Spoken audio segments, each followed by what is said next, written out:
check, nigga, run it up. New chain, new wrist, gotta flood it up. Big bag, no cap, nigga, double up. If it ain't about money, what the fuck is up? Big flex, big check, nigga, run it up. New chain, new wrist, gotta flood it up. Big bag, no cap, nigga, double up. If it ain't about money, what the fuck is up? I've been on the grind, I don't need the clout. They was moving funny, had to weed them out. Talking like they ballin', but I seen the drought. I was in the field, had to scheme my route. 100 racks in the duffel, that's a light load. No label for the boys since the price rose. Drip too clean, now I got them ice cold. Pull up in the spaceship once with the right glow. They ain't seen the hustle, they just see the flex. Made it out the mud, now it's private jets. Stressing over bills, now I cut the checks. Shorty send the love, I don't double text. Told my nigga we ain't folding under pressure. Took a loss, but we turned it to a lesson. Keep my diamonds on me for protection. The ops watching, so I gotta keep a weapon. Big flex, big check, nigga, run it up. New chain, new wrist, gotta flood it up. Big bag, no cap, nigga, double up. If it ain't about money, what the fuck is up? Big flex, big check, nigga, run it up. New chain, new wrist, gotta flood it up. Big bag, no cap, nigga, double up. If it ain't about money, what the fuck is up? They wanna see me shine, but I make a way. Every move aggressive like MMA. Made 100 bands off of real estate. I don't do the talking, money conversate. New vibes, new crib, that's an upgrade.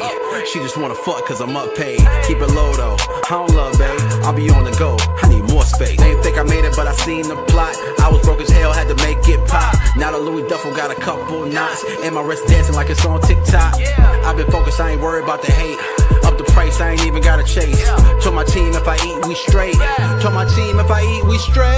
Big flex, big check, nigga, run it up. New chain, new wrist, gotta flood it up. Big bag, no cap, nigga, double up. If it ain't about money, what the fuck is up? Big flex, big check, nigga, run it up. New chain, new wrist, gotta flood it up. Big bag, no cap, nigga, double up. If it ain't about money, what the fuck is up? Run it up, flood it up, double up. Run it up, flood it up, double up. You could've. It's only 5 songs. You could've. Put that bitch on repeat. Yeah, it's only 5 songs. Was it a 12-minute album? Yeah. So, could've. Drop that bitch on repeat. By the time I would have, you know what I mean? As late as I am, we could have, we could have had it. But we could have had it.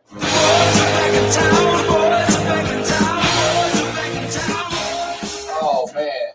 All right, here we go, fellas. What's up? What's good, everybody, man? Welcome to the Drinks and Discussion Podcast, man. It's your boy KvngBak, KvngBak. With me as always, I got my man Primetime Naeem. Primetime, what's up? Hey, I know. Hey man, look, you already know. Ooh, I'm forgetting to press buttons and shit. Also Rusty. Yeah. No, niggas take a month off and it's like, come on, man. We back. He learned the buttons while you was taking long. I was studying.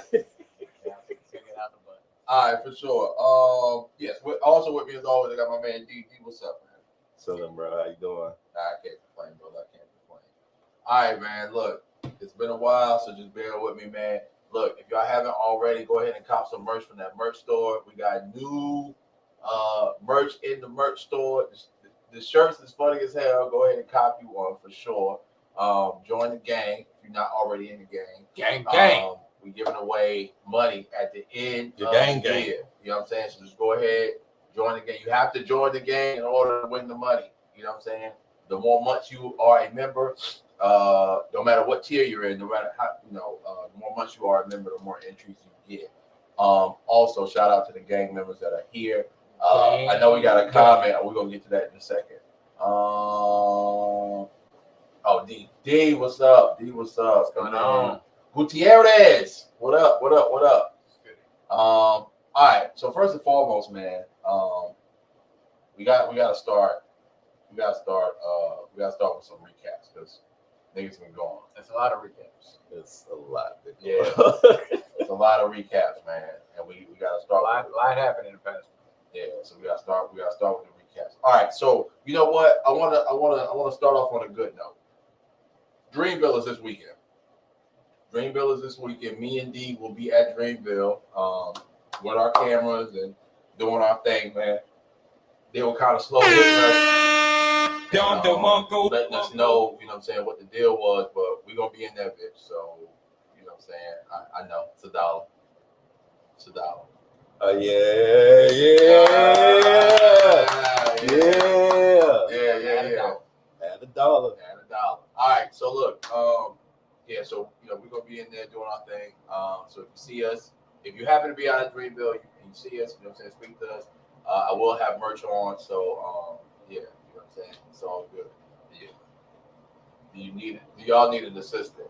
Hey, look, we gonna have to assist each other. We only got 2 tickets, so you know what I'm saying. Like I can't do nothing. I can't do nothing. I wish we could bring more people with us though. That would have been dope. That would have been dope. Yeah, that would have been dope, man. But yeah, they spent with the tickets, man. Yeah, of course. But it is what it is, man. You know what I'm saying? Just blessed to be there. Yeah, it's a hell of an opportunity to be there, especially me. I'm happy we got this opportunity. I'm gonna make sure I do some big things to make sure we put PDP on the map. Get this money. We got merch too. We got merch. We got the central colors. We doing big things. Yeah. We about to have some fun. For sure. Nah, it's about to go down. All right, so Ramadan recap. So I found out after the fact that D fasted too. So you know what I'm saying? Everybody has had their Ramadan experience. I want to, what I'm saying, like what's up? What was your Ramadan experience like this year? Go ahead, D. I'll go first because I'm not Muslim, but obviously my father and brother and everybody around me have always participated in Ramadan, so I figured I'd really see what level of sacrifice it takes to be able to do all that. And I like to die twice. The first 10 days was rough. Yeah. And once you get your body adjusted. yeah, it still was just rough. Yeah. But talking to my dad and stuff, he just told me that you can just do a water fast. And once I decided that's how I was gonna go about doing it, I was able to wait until 5 o'clock each day. And then I started drinking my water. Because the thing was, waiting until the end of the day, my body was craving that water. I'll get full off the water. Yeah. And then when it's time to eat, I can't eat shit. You know what I'm saying? So it was throwing me off for a while. But yeah, I salute all of y'all that does Ramadan. It helped me get my diet under control. So now I'm kind of trying to shift towards better eating habits, because going from not eating to eating the right things would be the right step to make, as opposed to just eating whatever you usually consume. Yeah. So I'm trying to take a much healthier approach to life. I understand the spiritual and mental cleansing that comes with that whole process even better. Because it's more than just fasting. Yeah, absolutely. Ramadan. And I got educated on the true totality of what Ramadan was about, and just connecting on the spiritual side. Yeah. So it, like I said, the first couple of weeks was rough, but then once I was able to drink some water, I was cool with being able to do some stuff. Fortunately, I don't have a labor job where I'm moving around and sweating and all the other stuff, because that would have made it way worse. Yeah. I definitely would have just not tried it after a couple of days and be like, fuck this shit. Yeah. It's not my religion anyway. You know what I'm saying? I could have very easily tapped out.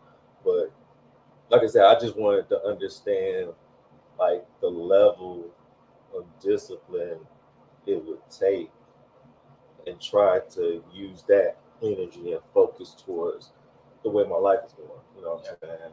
That's all. Yeah, no, I definitely commend you for giving it a shot. Because, like I said, it's not even your religion, but you still give it a shot. So, respect on that.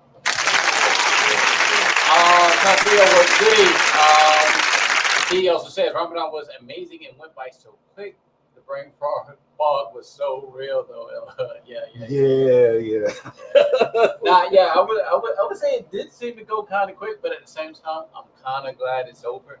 Not because the fasting was difficult, but because actually, if you look at the past few years, I mean, in June, July, where we breaking fast at 8:30, 8:45, now that's rough. So crazy work. So yeah. So in that regards, the Ramadan, the fasting part wasn't too bad, but I'm just happy to be back on a normal schedule. I can get back on my protein. As they know, we got to get the summer body right, so I got to start taking my protein and getting that in. He says the fasting was fine. The holding my tongue was a problem. Yeah, and I actually did want to touch on that. Touch on it a little bit too, where it's like, it's not just about the fasting, right? Ramadan is really it's more so about the spirituality. It's about refraining from cursing, refraining from secular music, refraining from sex. Try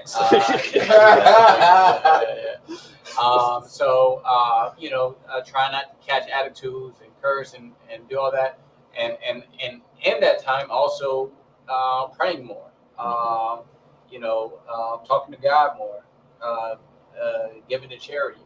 All of that encompasses Ramadan. A lot of people want to focus on the not eating part, but it's more to it. It's more to it than that. And speaking of that, I feel like I need to, do more of this with my kids, but I spend a lot of that with my kids, teaching them the religion, unlike me and you actually got to go to Islamic school. Yeah. My boys haven't had that opportunity. So what they learn from me, my family, and people around them. So, just taking that time to teach them more about the religion,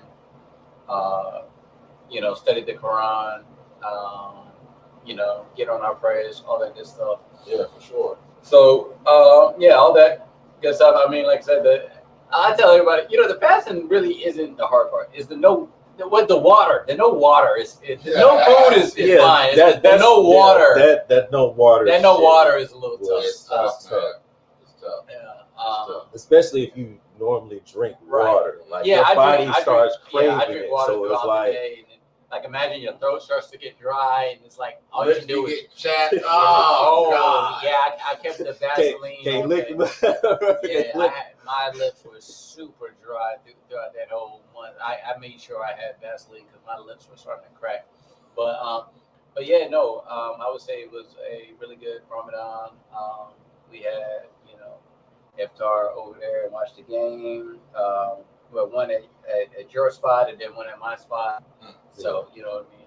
That's cool, man. I think Ramadan was great. Yeah, for sure. How was your Ramadan, sir? It was a bit challenging this year.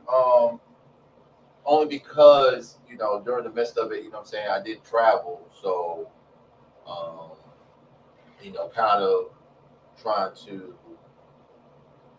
maneuver around that, but still, but it was actually a blessing though. So I have I've been neglecting going to the masjid. I ain't gonna lie to you, man. But this Ramadan was actually pretty dope because I was able to go every Friday, except for the Friday I was out of town, which was dope. You know what I'm saying? And to me, like, that's the beautiful thing about Ramadan is about, like, even like the stuff that you kind of like been neglecting or been slacking on, like it's a time to kind of like refocus and build a habit of doing it. Right. So now, Yeah. So now with me, it's like, all right, cool. But now I have a habit of doing it. You know what I'm saying? Like, I'm gonna make sure I go with it. And if I don't go, it's an absolute reason why I didn't go. You know what I'm saying? I wasn't in town. You know what I'm saying?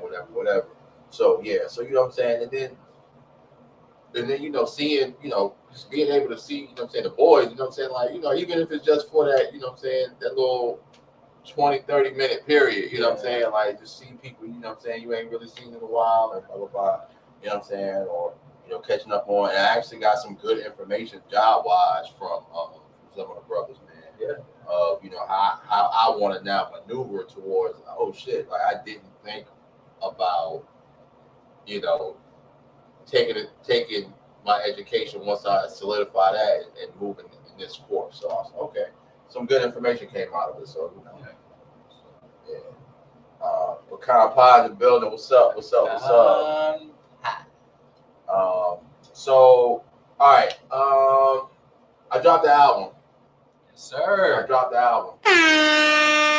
You can catch it in the description below, whether you got YouTube, whether you got Spotify, whether you got Apple Music, or wherever you get your music from. It's called Heavy as the Head. 5 tracks, easy listen, 12 minutes, man. I wanted to do this album because I am used to dropping something every quarter, and I was, we were inching towards the end of March, and I was just like, I gotta put something out. Not to say there was a rush project, because it wasn't. Me and my homeboy Green, actually, we had some tracks prior to, and then we recorded some new tracks. So it's more so of a collaboration effort, because I've been saying I was going to do an album with him. We just never got around to doing it. And then, not doing the podcast and having time to kind of, focus on certain things. I was like, I got nothing but time. Let me just go ahead and knock this out, So, he's happy about it. I'm happy about it. It's getting great reviews. I'm looking on the stats, on the stat apps, and, I'm getting at least 200 plays a day. So I can't get mad at that. Yeah, I thought, for one, it was very well put together. I thought the production on that was flawless. Sounds like some good shit, like you would hear on the radio. No bullshit. I appreciate it. You know what I'm saying? And you gave us different flows. You had it. Damn, I can't remember what's his name. Prince Devon. Yeah. He was out there. He was doing his thing on there. Yeah. So you got some melodies, you got some bars, you got a little bit of everything. That No Limits track is fire. Yeah. Oh yeah. Tyler did say she liked that one. Yeah. I appreciate that too, man. Yeah. Was that the one I shared? Which one did I share? I can't remember. I don't think it was the No Limit one. It wasn't. It was the interlude. The interlude. The interlude. Yeah, the interlude. I like the flow on that one. So it's a dope project. It's crazy. It's crazy y'all like the interlude, because I hated that track. Really? That's like the one track I was just like, all right, bro, I'm just gonna go ahead and put this shit out. But I didn't like it. But okay, I appreciate that. Though. No, I like the flow on that one. Yeah. Okay, all right. My favorite one was the first track. Was it Flex? Yeah, Big Flex. Yeah. That's my favorite track. But I did like the flow on that. Yeah, I like Big Flex too. Yeah.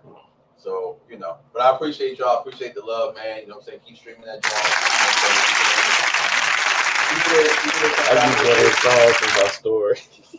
I use one of your songs for my story. Oh yeah, you on did? Facebook. Yeah. Hey, my God. I got you, dog.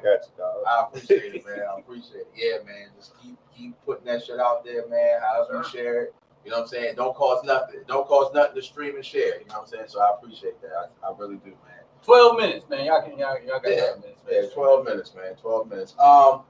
Speaking of music, since we're on the topic of music, Breezy is going on tour again, and the girlies are going insane. They're going nuts. So Breezy's going on tour again. The girlies are going nuts. I saw stories of shorties waiting for pre-sale tickets this morning, and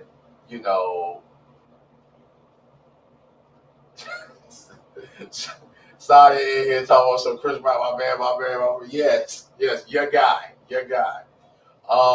So first and foremost, man, how do y'all feel about Chris Brown's music? Here's what. Look, no. He hit him with the hezzy. But seriously, Chris, his music isn't. Let me put it like this: it doesn't hit me personally. I'm more of a Trey Songz R&B type of guy. Okay, that's respect. Because his music is a little bit more clubby, vibey. I like my R&B to be a little bit more sultry. Exactly. You know what I'm saying? However, Chris Brown does have those tracks, and what I will say is, Chris Brown has been disrespected for too long. He is way too goddamn talented. So even if for me, I'm he's not my go-to listen as far as R&B. Still is just He's still insane. his talent is ridiculous, and His pen is unmatched. I don't see nobody fucking with his pen. His pen is nice. He can rap. He can do so much. He can dance his ass He's a off. performer. Some of the moves he's too tall to be doing, but he can do them. He still be doing it. He can do them. And the fact that what was it? Was it MTV or whoever it was who? No, it wasn't MTV. It was the music. They canceled his show when he was supposed to be doing that tribute to Michael Jackson. Yeah. Oh wow. You know what I'm saying? Right. It was American Music Awards or something like that. Some shit like Okay. that. Anyway. It sounds like the American Music Awards. But I'll say let's just say it's that. The type of shit like that, like I feel like Chris Brown deserves a Super Bowl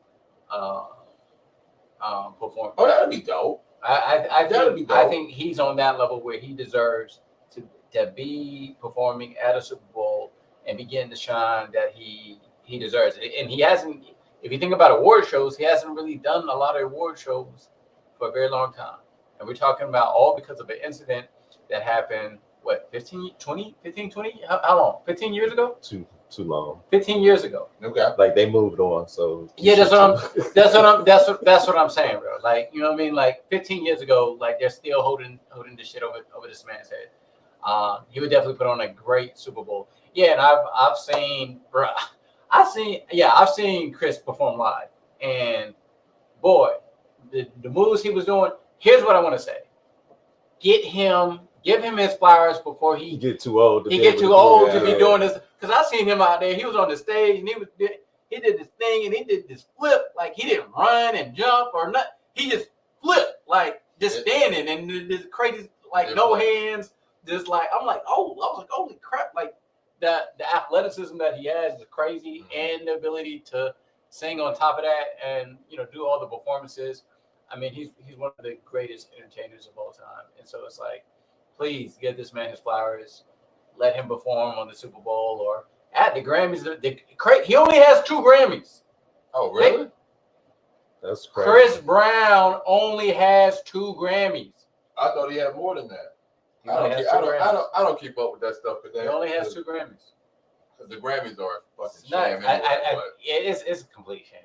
You can't even, I mean, like what? Like Beyonce got her album of the year on a country. Anyway. Yeah. Well, I know earlier I was talking about Chris Brown's pen.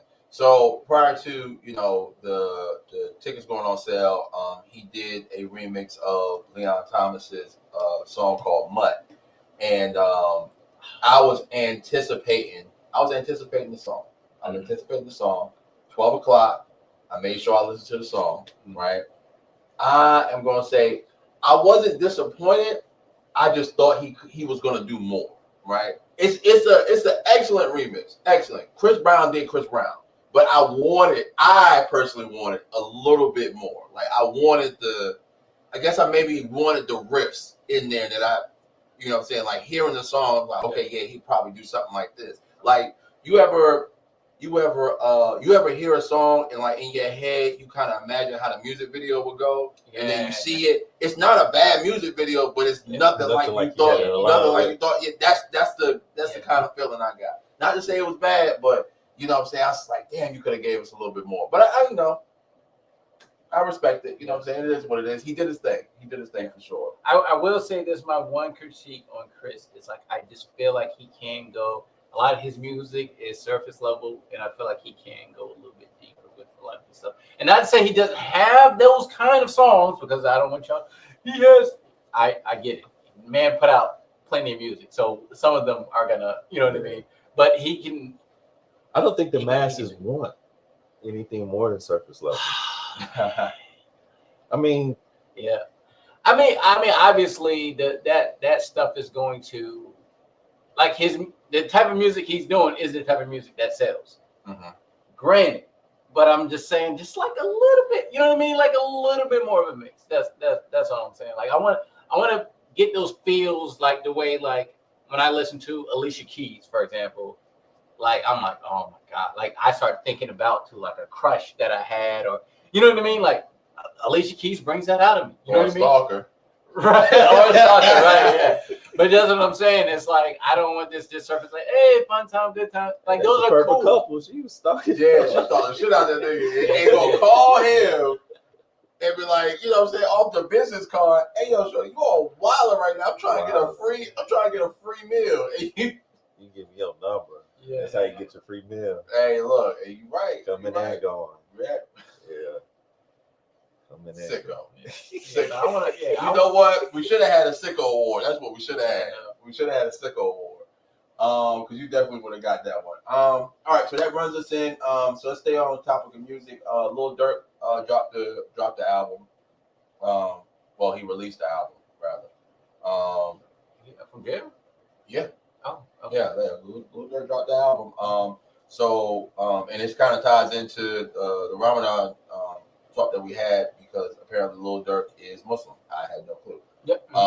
Yes. So Didn't know that. yeah. Free Durko. Yeah. So I mean, I thought it was. I gave the album a listen. So and this is why I put it on the topic list because I think we were talking about it at Top Golf. Uh-huh. Yeah, so I gave the album a listen. I'm not a Durk fan at all, but you know what I'm saying. I actually thought the album was pretty decent. You know what I'm saying. I gave it a chance.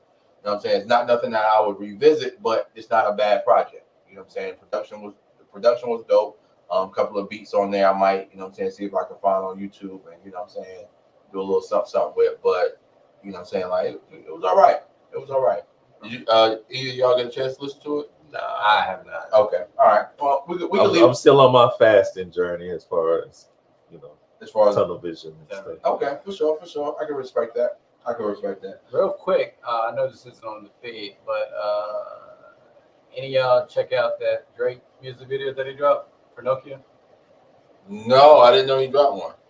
Video was actually pretty fun. Okay, all right. The video makes me like the song better, which I think that's what a good music video does. Mm-hmm. You know what I'm saying? Because it's, obviously the Nokia joint is a little bit more of a Poppy. pop joint. But It's like why did you pick that as your single and then you see the video?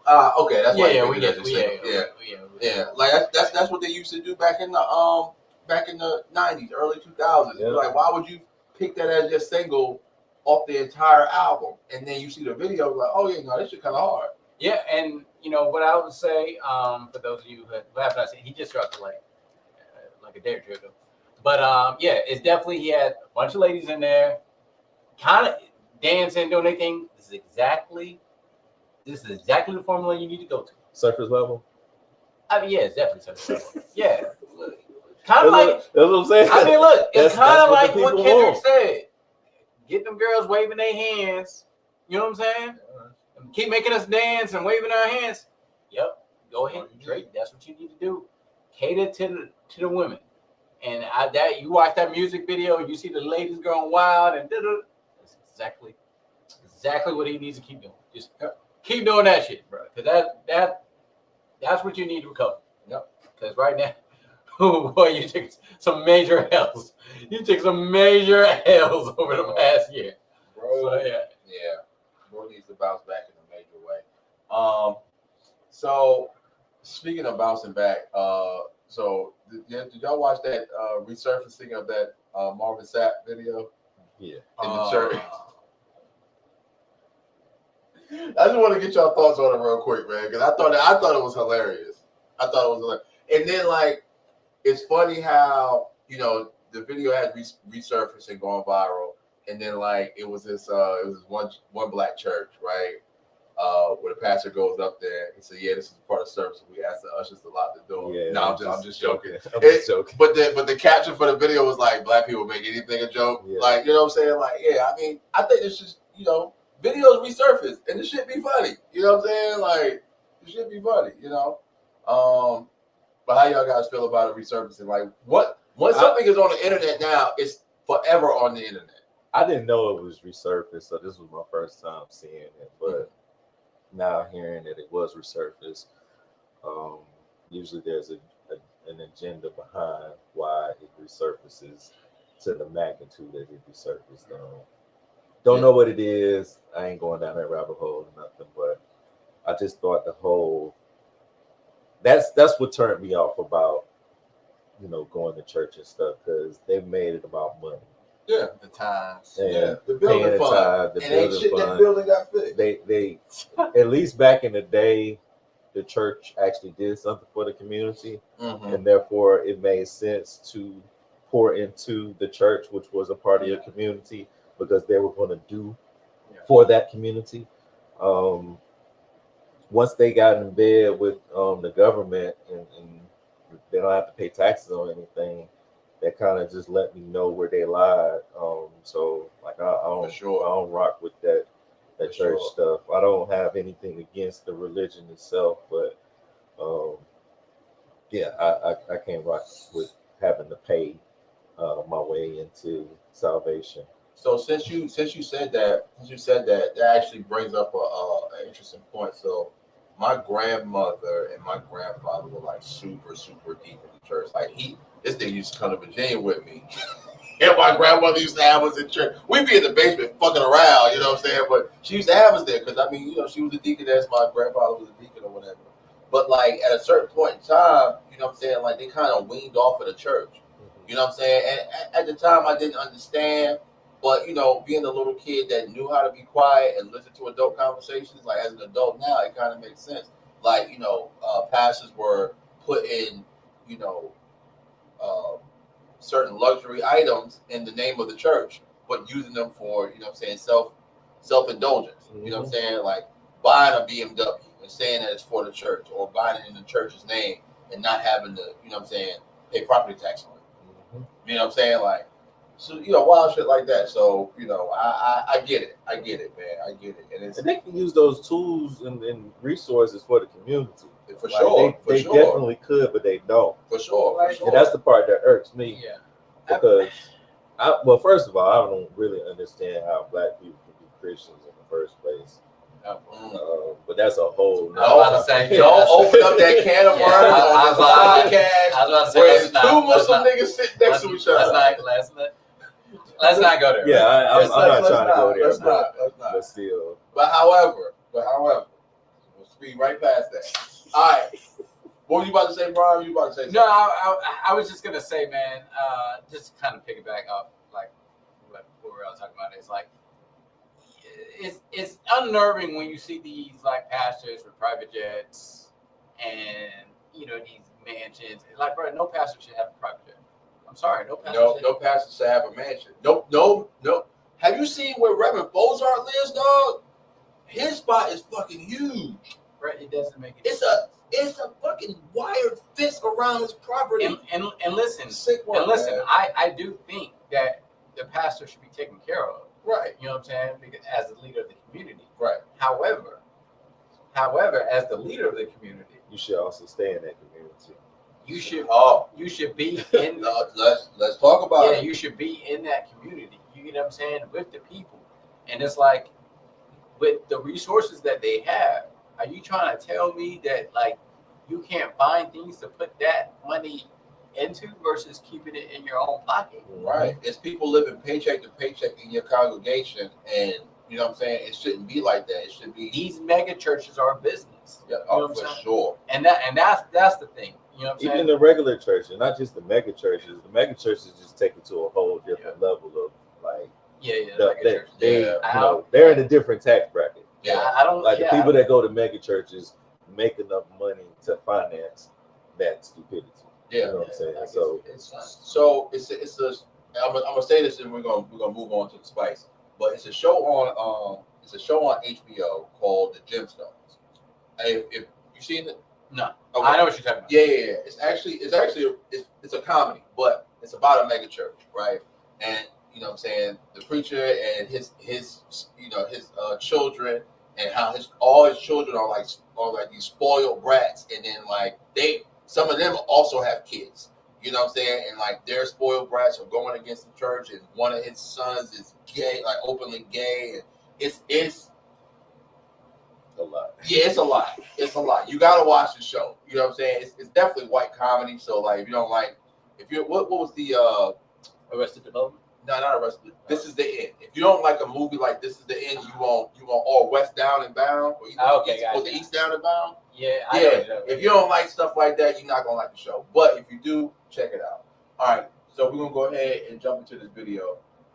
bro. Time you get home, baby. If it was familiar to her, it was because her father asked that. It's familiar to me because I had a real father who protected, who provided. For women who have fathers who are really in their life who say, baby, that's too much. Yeah. Or he says, you know, what time you get home? Yeah. Or that's too late. Or my dad would even tell me, baby, listen, you get more bees with honey when it comes to a man. He said, daddy don't mind you being strong. But when I see you in your relationships, you wear the pants, baby. It's okay if that's what you want. But if you ever want to switch it up and get a different kind of man, you got to let them overalls go a little bit. But see, that's a real father who's telling me right for wrong. So my point of telling you is when a man comes in and says, why didn't you pick up your phone? To fatherless girls, that's controlling. Damn. To a woman who had a father who loved her, who served me, who doted on me, to me, you're a husband. Now, if you let me go out to 10, 12, 11 o'clock at night and you don't show any concern, guess what? I'd ask you not to call me no more. Oh my God. Because how come you weren't concerned about your woman that you have an intent of wanting to marry or an intention of being a family man or a husband? So I'm just showing you men out there, when you get women who are not used to what protection looks like, you don't need to down her or you don't need to disempower her, but you need to check with yourself and say, wait a minute, I want a woman who is open and receptive to a man protecting her. All right. So I came across this video, right? And I wanted to, you know what I'm saying, get you guys' perspectives on what she was saying. I'm going to say my comments for the end, but I want to get you guys' perspectives first. Why this bugs me? I think this goes deeper than father in life, not father in life. Mm-hmm. I think it goes deeper than that. I think this goes down to feminist rhetoric. This goes to I'm free to do whatever I want. A man ain't gonna tell me what to do anything, even if it's my husband. I can't be controlled, or if he's trying to tell me what to wear, what to do, how long to hang out, he's insecure. That's what this is. That's to me what it is. You know what I'm saying? Now, granted, you know what I'm saying, a male positive father figure can help combat that kind of mindset. You get what I'm saying? Because what a good father would do, you know what I'm saying, will, you know what I'm saying, it's gonna be that. He's gonna be like, hey girl, you ain't going out that house like that. Are you going out? Well, you better be in by this time. And women will understand. This was a cognitive dissonance they be having, where it's like they disconnect the idea of a father saying, hey, you can't wear that, or hey, you can't stay out late, with their man or husband or whatever saying, hey, don't wear that. Hey, I don't want you staying out late. When your father does it, they completely understand that their father isn't being controlling or being insecure. Father's trying to protect you. Right. You know, he wants what's best for you. But somehow or another, when the man does it, hey, baby, I don't want you going out with your ass cheeks into the. Hey, I don't want you staying out late. All of a sudden, it's like, oh, he's being controlling. He's being insecure. You know what I'm saying? So I think it's more of this whole thing of like wanting to be free to do whatever they want, and like a man can't tell me nothing, or he's insecure. Like I think that's what it's more so about. Personally, that's kind of what Gotcha. I agree with what you're saying, but I also feel like the respect isn't there for a man that is there for the father. And that's why the message isn't embraced on the same level. I would agree with that, yeah. And that's why, because protection is protection. Shouldn't matter who says what. You know what I'm saying? Like, get down, nigga, it means get down, nigga. You know what I'm saying? But I think, like I said, I think the disconnect is most women don't respect their partners to see it from that perspective, and that's why they have this ideology that it is controlling, or he think he trying to run me type. That's why they embrace that narrative, because the respect factor isn't there. So when you get to a point in a relationship with a woman that actually respects and trusts you, she tones that shit down. So here's my thoughts on that. I think it's just not a lack of respect for their man. I think it's just a general lack of respect for men. Yeah. That Yeah, you know. So I yeah. agree with you, but I think it's just a general lack of respect for men. Period. And I think a lot of that comes from, again, like this whole like feminist mindset of men, they're controlling, they're insecure, they're doing this. So it's like, you know, when you say something and be like, hey, I don't want you doing this, it's like, oh, well, he's just insecure. Like he's not man enough to, you know what I mean? And they'll try to like, you know, flip the script, and you just like, huh? Because a lot of times men can't articulate why they don't want their women doing certain things. They just know they don't like it, right? They just know this isn't right. Like, and like, man, I know she shouldn't be out here, you know, I know she shouldn't be out here till 2, 3 in the morning. You know what I mean? And a lot of times, guys won't speak up for fear of seeming, oh, he's not secure. He's insecure, so he won't speak up. You know, because that narrative has been painted out there. Like, oh, if he's insecure, he's controlling. And then, you know, if you get enough women saying that, now you get psyops. Yeah. And then like, oh wait, I don't want to be looked at as insecure. You know, I don't want to be looked at as, you know what I mean? Like I'm just being real jealous or, you know, or controlling. I don't want to be that. And so then you just shut up. And even though you know, you look at it, you're like, this isn't right. Now you got kind of psyop to like staying silent. You know what I mean? And it's, you know, it's crazy. You good? Nah, you straight. Yeah, I was finished on my. Oh yeah. I just want to make sure you. So here's my thing, bro. Because like I've dealt with it from both sides, and I used to have this, you know, look. 20-year-old me used to think he used to have everything figured the fuck out, right? I knew the world at 20. I ain't no shit. So I used to be like, oh, if she don't have no relationship with her dad, like she gonna treat me like shit, like, nah, like, you know what I'm saying? It's like you said, it's the overall aspect of it, like how she is as a person. Yes. It's not just that one singularity. Yes. You know what I'm saying? Now, is it a higher probability with that one singularity? Absolutely. But it's not across the board. It's not across the board. You know what I'm saying? It took me gaining some experience to realize, like, oh, yeah, nah, you had your daddy. Like, you actively talk to your dad every day, and you are an ain't shit person. Like you are shit. Like, you know what I'm saying? Like, you back talk your father, which is nuts. But y'all have a great relationship. Yeah.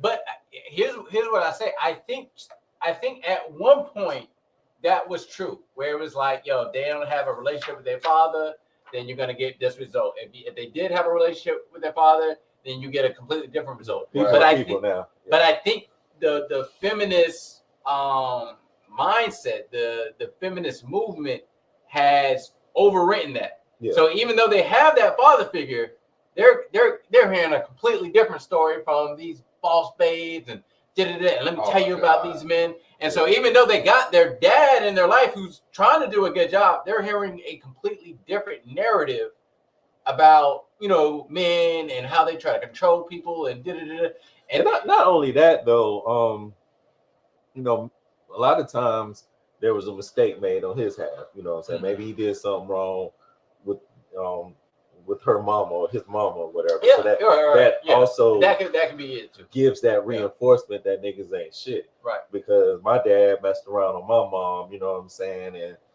he's a good guy, you know what I'm saying? So you know this motherfucker, you know what I'm saying, ain't gonna be shit, and that's where the trust issues come from. Right, yeah. Because a lot of times in those situations, that first hand heartbreak usually stings the longest. Yeah. Well, to me, I feel like that kind of goes. What was that Simone B conversation about Martin Luther King, where it's like, Martin Luther King isn't a great man. The one that wrote the book. Yeah. The plagiarized book. Oh, yeah. She was like Martin Luther. The one that doesn't shower every day. Yeah, they were talking about. I didn't know nothing about that. Yeah, I know. Oh yeah, you better. Yeah. Nah, she got me blocked on everything, dog. Her and Lizzo. Yo, it's crazy. Superstar, when superstars block you, that's when you know you be trolling on the internet. Yo, COVID was a hell of a time, boy. I'm telling you, I was trolling like a motherfucker. But yeah, but Yeah, they're talking about how MLK wasn't a great man because he cheated. Now, I think the other thing too is like, especially like young girls, like sometimes they might lack, not just young girls, but just young people in general, may lack nuance when it comes to parents, right? And so, like, obviously, your parents may not be perfect.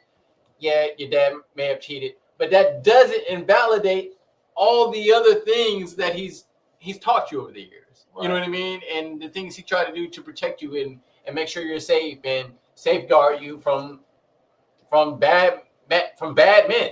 You know what I mean? So it's like bad decisions. So it's like, you know, I think that's another thing too. Is like, to your point where it's like, oh well, dad cheated on my mom, and then they just like throw the baby out with the bathwater kind of thing. You know what I'm saying? Okay. All right, we got one more. Should have had it queued up. My bad. My bad. Rusty. Yeah, a little rusty. Telling me that a woman has to go work like a man every day, and a man goes work and he's tired when he gets home. A woman's not tired. She has to clean, cook, do the dishes, do the laundry. Are you kidding me? Why don't you want to do that? What are you talking about? Why don't I want to do? You know how fucking tiring that is? Have you done that? First of all, I do it every day. First of all, yelling doesn't mean you're winning an argument. It's a sign of low intelligence. You can lower your voice and speak to me. I'm sitting right here. I can hear you. Men have different responsibilities. So all this, I cook and I clean and yeah, that's part of your function. But when your tire is flat, my function is to make sure you have a new tire. But when your car need an oil change, it's my job to make sure these people ain't ripping you off. We have different duties and functions and responsibilities. And if you don't love your duty, your function, your responsibility, you're not fit to be a wife, period. You're not fit to be a wife, period.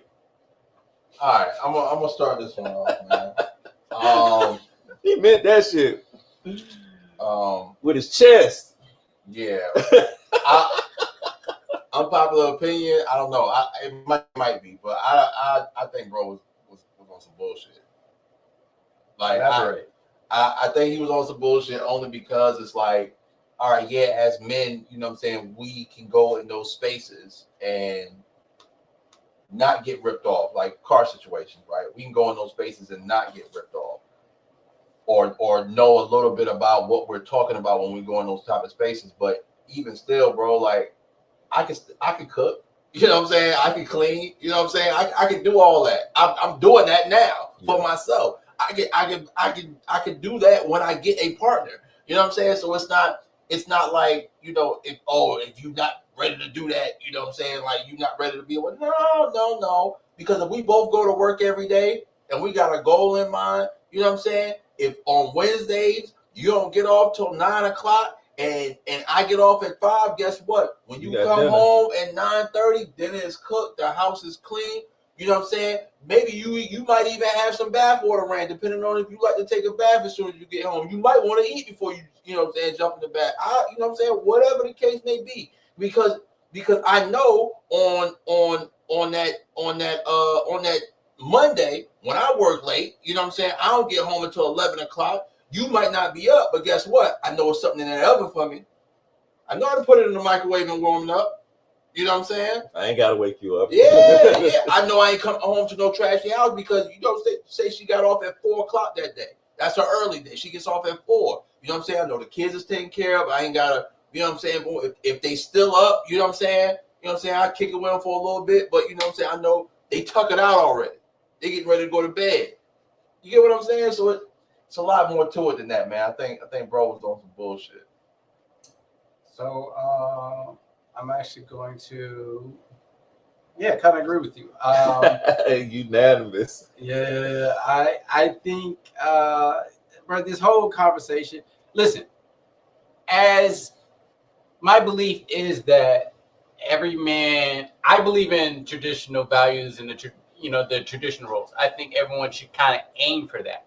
But realistically speaking, that's not really feasible for everybody. You know what I mean? It's not feasible for a man to pay all the bills and a woman to stay home, or like not even what he's talking about, work and then come home, cook, clean, and do all that other stuff, right? Yeah. It's not really feasible, right?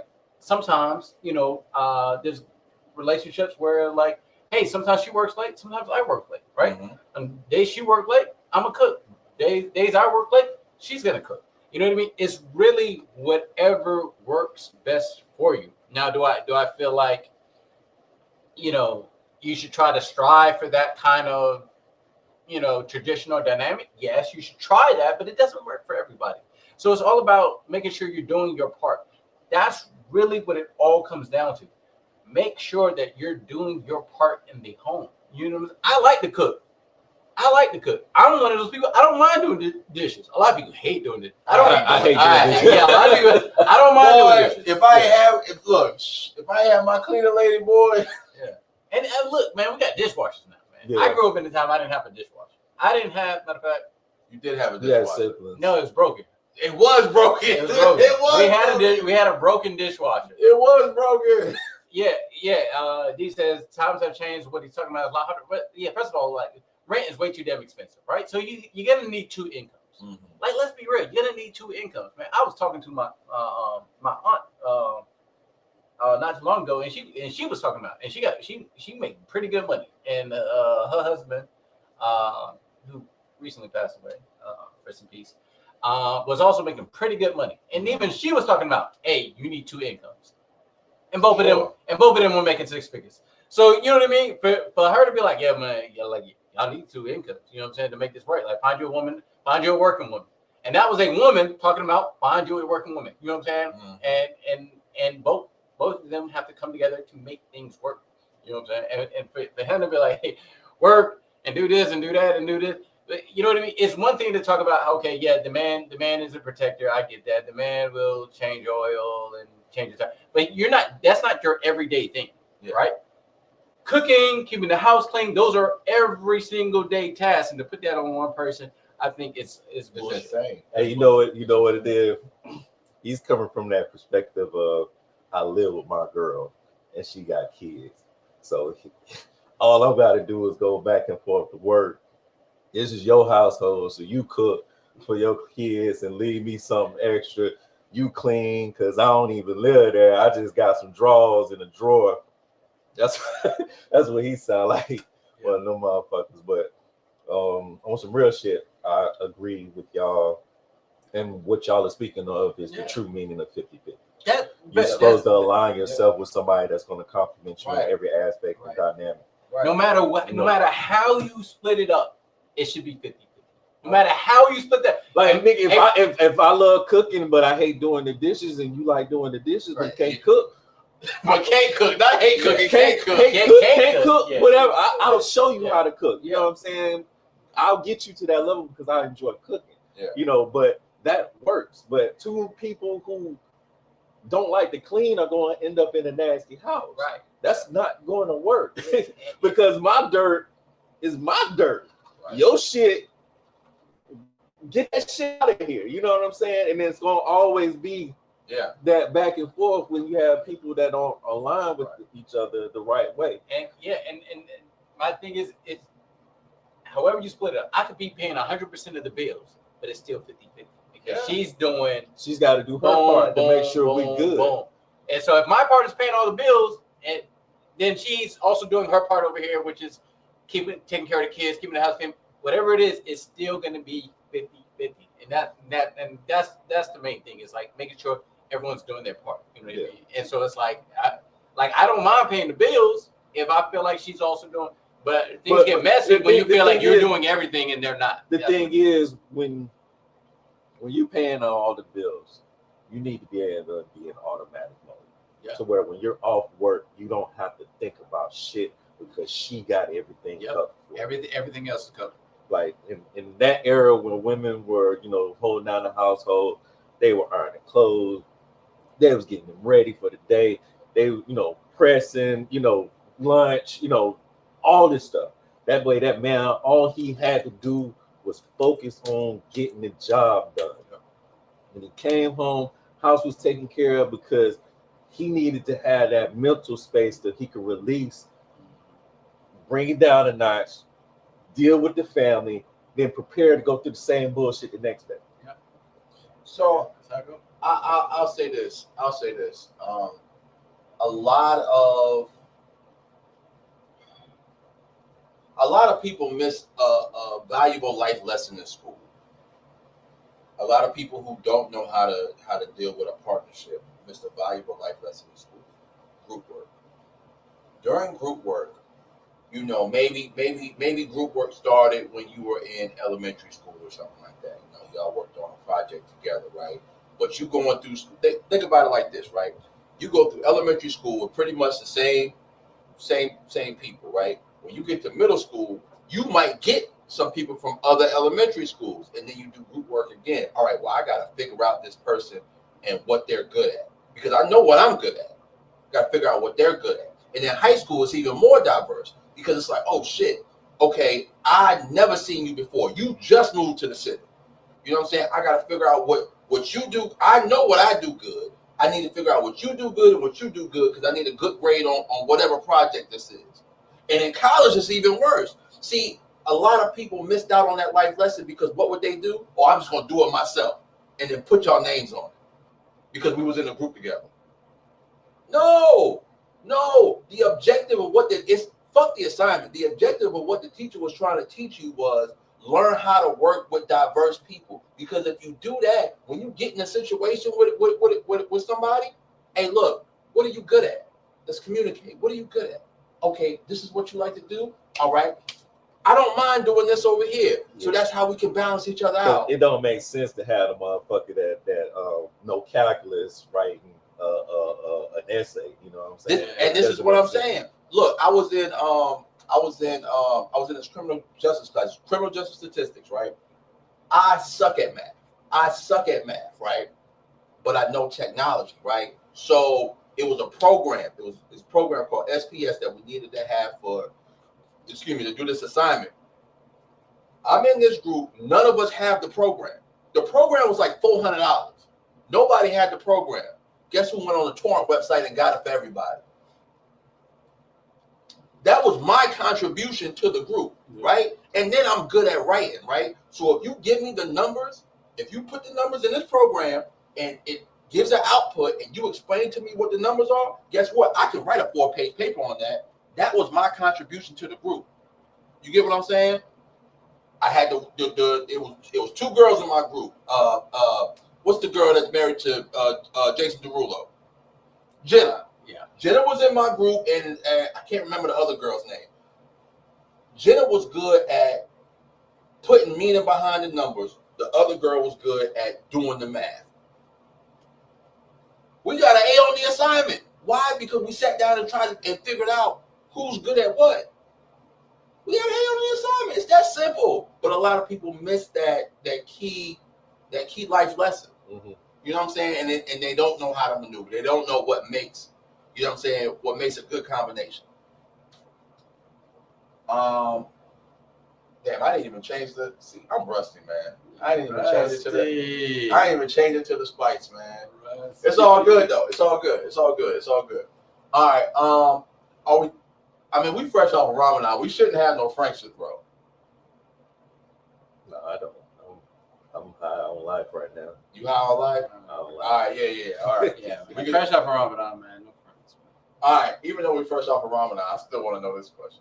All right, so we talking about the whole scope of life, right? How did you make your worst enemy in life? It could have been something like petty, like, you know, like in grade school or some shit.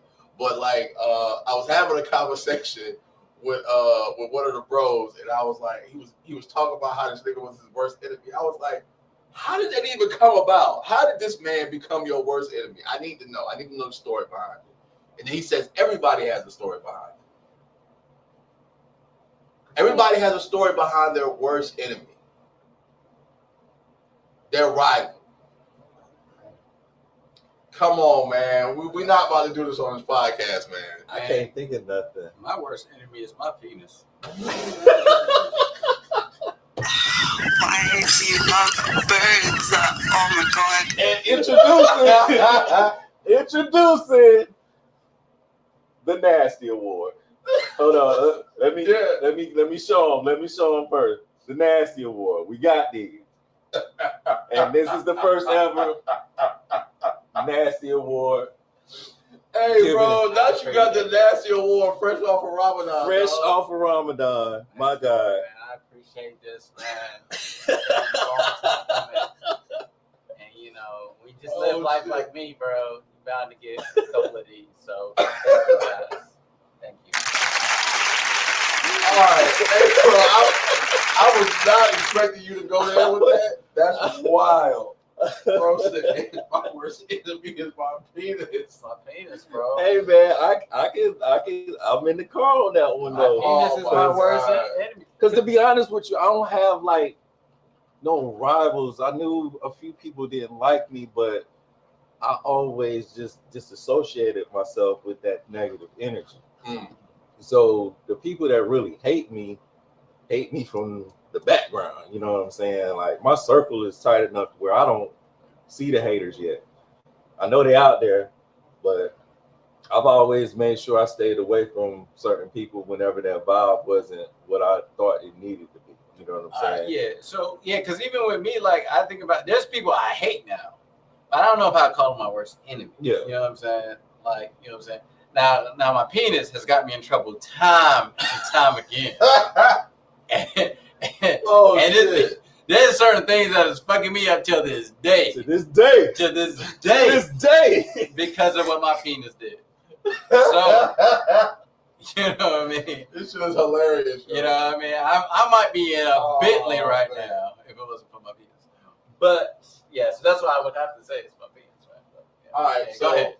all right, I actually have a person. Okay, go ahead, talk about it. No, it's cool. I actually have a person. It's cool. It's From penis to person, man. From penis to person. Okay, go ahead. Talk about it. I actually have a person. Let's man. talk about it.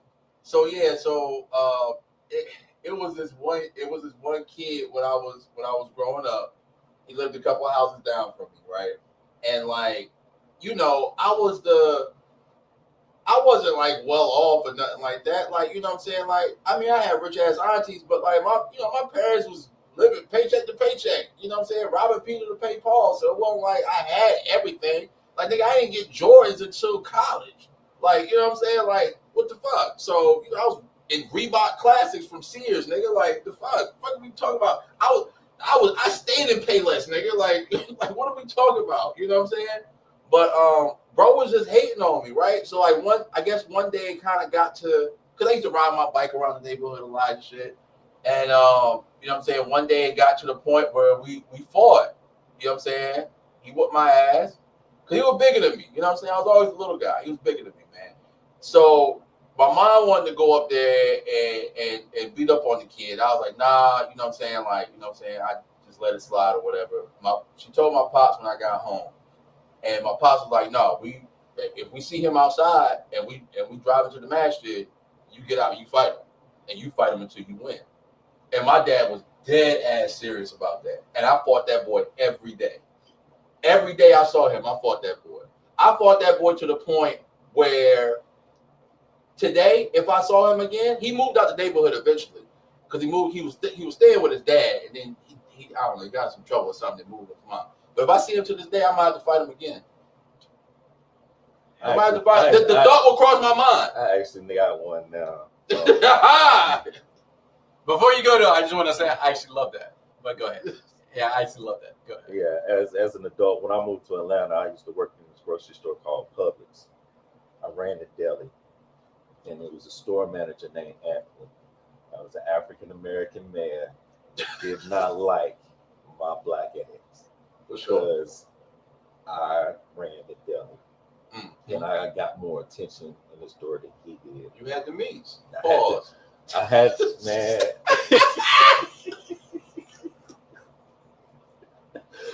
You working on one of these? You working on one of these?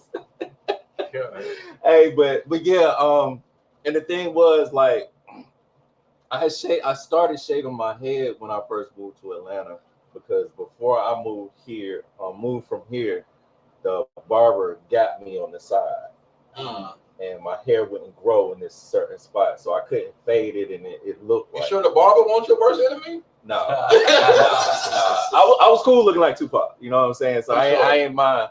But by the time I got down there, I had to work the job. I'm working in the deli, they required me to wear a hairnet.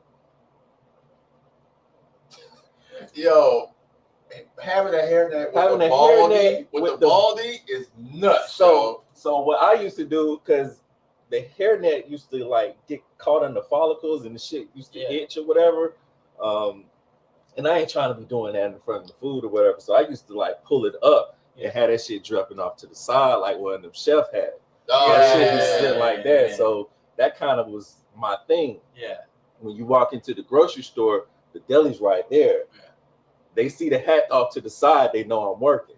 Yeah. Because I used to do off the menu stuff too. Because I like to cook, you know what I'm saying? They gave me the grill, then nobody else liked that task because it was so much going on. Yeah.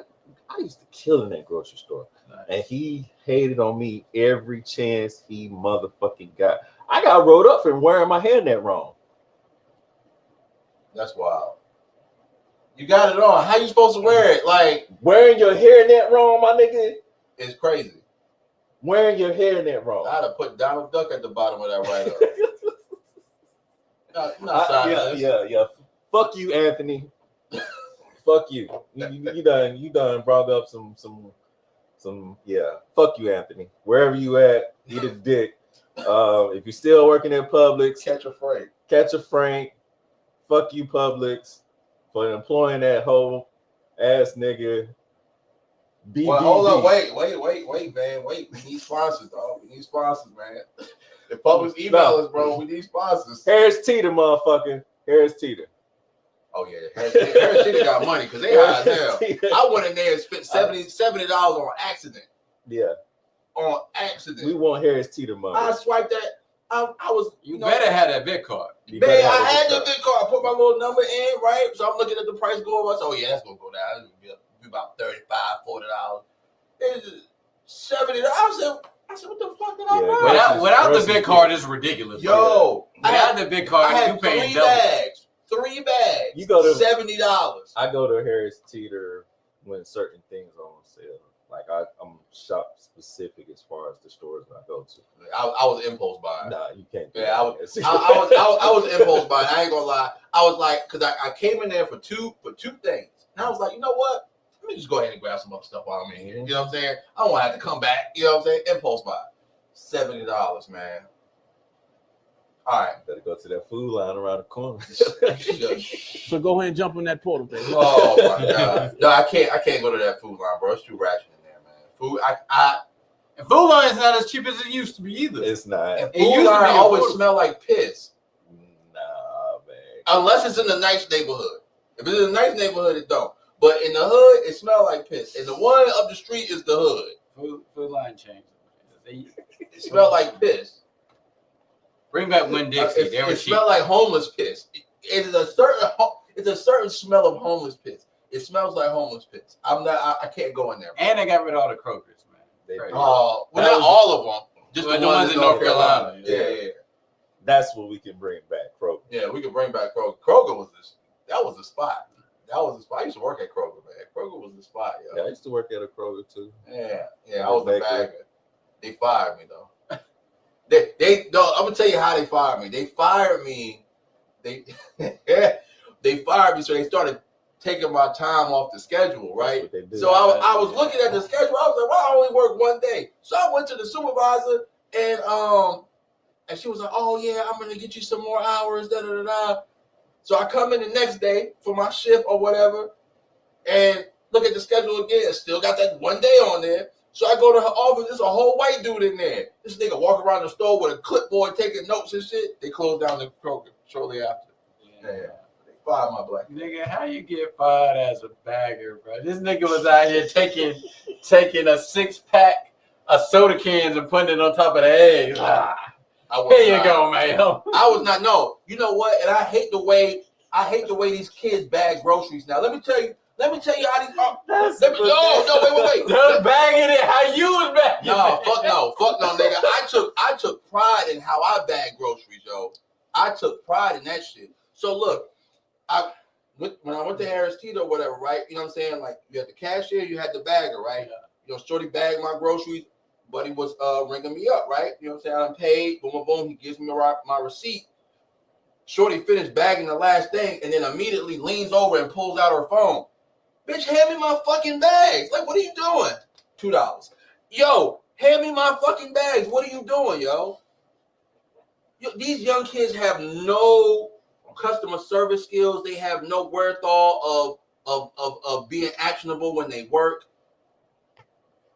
I hate it, bro. I hate it. Now, if we're talking about customer service, oh my God. Let me go ahead and take this off. Let me go ahead and take this off so we can we're gonna come back to that topic. Don't worry about it. Yeah. Nah.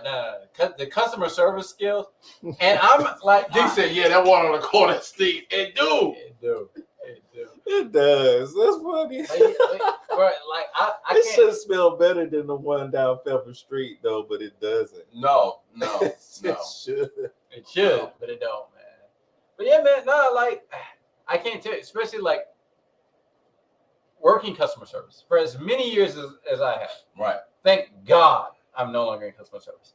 But working in customer service for as many years as I have, I cannot stand shitty customer service. Right. Like, I can't fucking stand it, bro. And that's why I look, bro, I would definitely go to the Chick-fil-A because the service is so phenomenal. It's immaculate, yo. Immaculate. I can't tell you. I put 2 more Chick-fil-A sauces in there because I looked at your previous order. You only put 1, but I put 2 more in there because you normally get 3. Oh my God, thank you. My pleasure. And that's what I'm saying. Shit like that makes me want to come back. There's like places, bro, like Buffalo Wild Wings. I used to eat there all the fucking time. Service. It don't matter what Buffalo Wild Wings you go to. The service is trash. And it did not used to be like that. The service is fucking trash. The one up the block, when they first opened, the service used to be great. Yep. It used to be great. They used to care. Yep. Now it's like, what you want? Like, bro, you get there, bro. You might be standing for a minute before they even say a word to you. You see employees just walking by. They'll walk right past you and not say nothing. Because, like, you don't work the front desk. But if you see a bunch of people, like, hey, how you doing? Hey, how you doing? Someone be right. That's all you got to say. Not like, ain't my fucking problem. And keep fucking walking. Like, what? What? You know what I'm saying? Like, I like going to places and like, oh, have you been served yet? Okay, let me figure out who your waiter is, and someone will be right with you. Do you need some waters while you? Okay, I'll bring you some waters and I'll go find your waiter. That's the type of customer service I'm looking for sure. You know what I'm saying? Not like, oh, it ain't my problem. Like, what the fuck? Yeah. Okay. Go ahead. He says customer service was one of the reasons I struggled on in my time during Ramadan. Customer service and the way people drive. Yes. I used to work there. I had to leave a bunch of kids collecting a slice at the. But now that's exactly what it is. But like, terrible. But like, you gotta look at it like this. Like, you know, I've never been like a waiter, right? So like, the closest thing I've ever come to doing that was like delivering pizzas. You know what I'm saying? So like a waiter on wheels. But like, I've never been a waiter. But just because, like, if I was ever in that situation, I know. Just because it's not my table doesn't mean I'm not going to look out. Yeah. You get what I'm saying? Like, in customer service or in food service, anything like that, hey, yo, fam, we got to work together. We on this shift until this shift ends. Yeah. Until this rush slow down. Can't nobody go home, nigga. Unless you walk out. You know what I'm saying? Can't nobody go home. Right, because, like, even when I was working at Walmart, right, a lot of times there'll be people in other departments. It's not my department who needs help. Yeah. And I can be like, hey, I can try to help you with that, or let me find someone who can help you with that. Right. That's what you're supposed to do. I have no idea what the dog food is, but guess what? Let me get on this phone and call and see what aisle it's on. Or let me walk with you. Let me walk with you. We'll find this one. Yeah. 4 eyes is better than 2. Yeah. Yeah. What you got? I walk with you. Look, like, here's the thing, and it takes a certain mindset. Regardless, you can't go nowhere. You stuck in that goddamn building. You might as well help a motherfucker. Right. You know what I'm saying? Like, how? It's in your job. How does it bother you? Like, how does it kill you to say, hey, look, let me walk you around here, or let me just talk to you? It takes minimal energy to do this. Yeah. Help a motherfucker, clock out. Right. Right. That's what I'm saying. Not to be like, Ain't my job. Ain't my department. Like and keep Ain't my department is crazy. Right. It's diabolical. But you'd be surprised how many times you hear that shit though. Yeah, I've worked in food and customer service. That's kind of how I got the job that I got. Been doing food forever. Been a waiter, service, behind the counter, chef, all that shit. Yeah. Many different places, and I ended up working at the Stead Hotel and Spa, which is a really, really the one in Cary. Okay, yeah. a really, really Republican building. To where you have to carry yourself. How long ago was that? About 7-8 years ago. I gotta ask you if you know somebody when we get off air. Okay, I do. All right. All right. Sure I do. But yeah, being in that type of work, the customer service level is like top tier. Yeah, because the language is different. Yeah. There's certain words you weren't allowed to say during your shift. You weren't supposed to say no. It was a certain way you were supposed to get that message across without saying the word no. Or this word, they had a list of words that instead of saying this, say that. Yeah. Instead of saying this, say that. Instead of doing this, do that. Yeah, that's kind of what I learned working at UNC, because I went to the service desk, which is also, even though it's IT, it's also customer service. Right. And we would never, that was our rule, is like not saying no. Let me direct you to the answer, right? And let me direct you to someone who will know, right? That's how we say. I'm not sure. I'm not sure about that one, but let me look into it. Let me find you an answer. Give me a moment. Let me see if I can get you in contact with someone who might be able to help you. That's how we were trained. Yep. That's how you do it. You know what I'm saying? The same thing when I worked for Time Warner. But that's because you give a shit. You know what I'm saying? That's another quality that people lack these days. Most people don't give a shit. And it's beyond the paycheck dynamic. People don't give a shit. So if you already don't give a fuck on a personal level, why the fuck do you care at your job when they're not paying you what you feel you deserve anyway, for the most part? Hey, bro, I'm not gonna lie to you. When I was working at Time Warner, it was the same thing. The people that didn't care, you could tell from training. The people that didn't care, because the interview process was fucking easy, bro. Like literally, if you are a likable person, if you are a people person, or you could hold a conversation, they were gonna hire you. You could hold a conversation and figure out a problem, right? Literally, they gave you this problem. Well, they gave me, I don't know if they gave everybody the same thing. They gave me this problem scenario, right? So they brought me in a room. It was 2 managers. They had a remote and a cable box. And they said, I'm a customer calling and we're just gonna have a conversation. All right, yeah, I can't get my cable box to turn on. I said, okay. Now mind you, I don't know shit about cable boxes at this point in time. I don't know shit about cable boxes. So it was, oh yeah, I see the time on the box, so I know the box has power, but I can't turn it on. My mind, you got batteries in your remote? Oh, that's the right answer. Oh, he got it so quick. The fuck? It was taking niggas long to get this shit? Are you kidding me? I don't know if they gave everybody the same scenario, but like it was just that simple. Like if you had common sense, you could work there. You know what I'm saying? They were trying to see if you had basic troubleshooting. Right.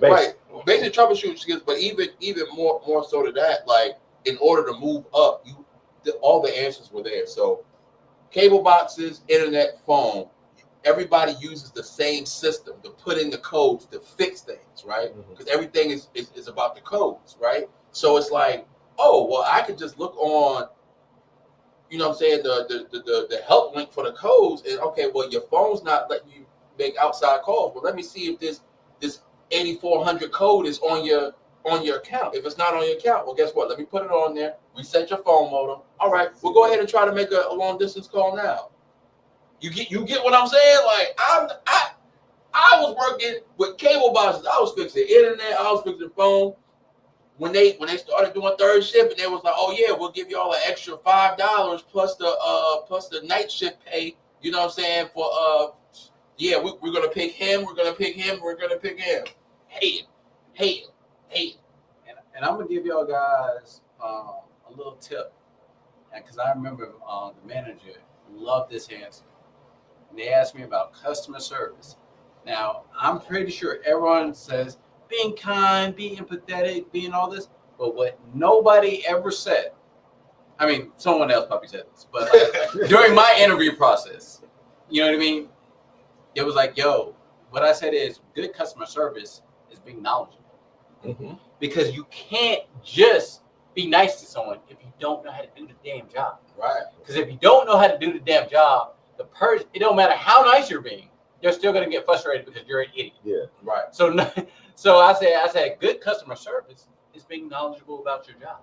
For sure. You know what I'm saying? Because it's like, let's say I wasn't the kindest person. If I fix your problem like that, they're gonna be happy. Mm-hmm. Yeah. You know what I mean? And so I was and like, probably end up apologizing because Right. you done gave them, you know, they came at you with a certain Right. level of energy and you brought it back to them like, hey, you know, I know. I'll Because- fuck you up. Because that's 90. Okay, so like, especially like in troubleshooting positions, that's 90% of what you deal with. The person is already irate when they call you, Mhm. right? So somebody will call me, oh, why is my bill so fucking high? I don't work in billing, right? But they will call me, right, because they couldn't get through the billing. Billing had a hold time, right? But they can get through to troubleshooting for the cable box, right? Why is my bill so fucking high? Y'all always overcharging me. Da da da da. Let me take a look at your bill. All right, cool. You got this, you got that. All right, so look, you know you got like 6 cable boxes, and you're paying, you know, $10 to $15 per cable box. That's why your bill is so high.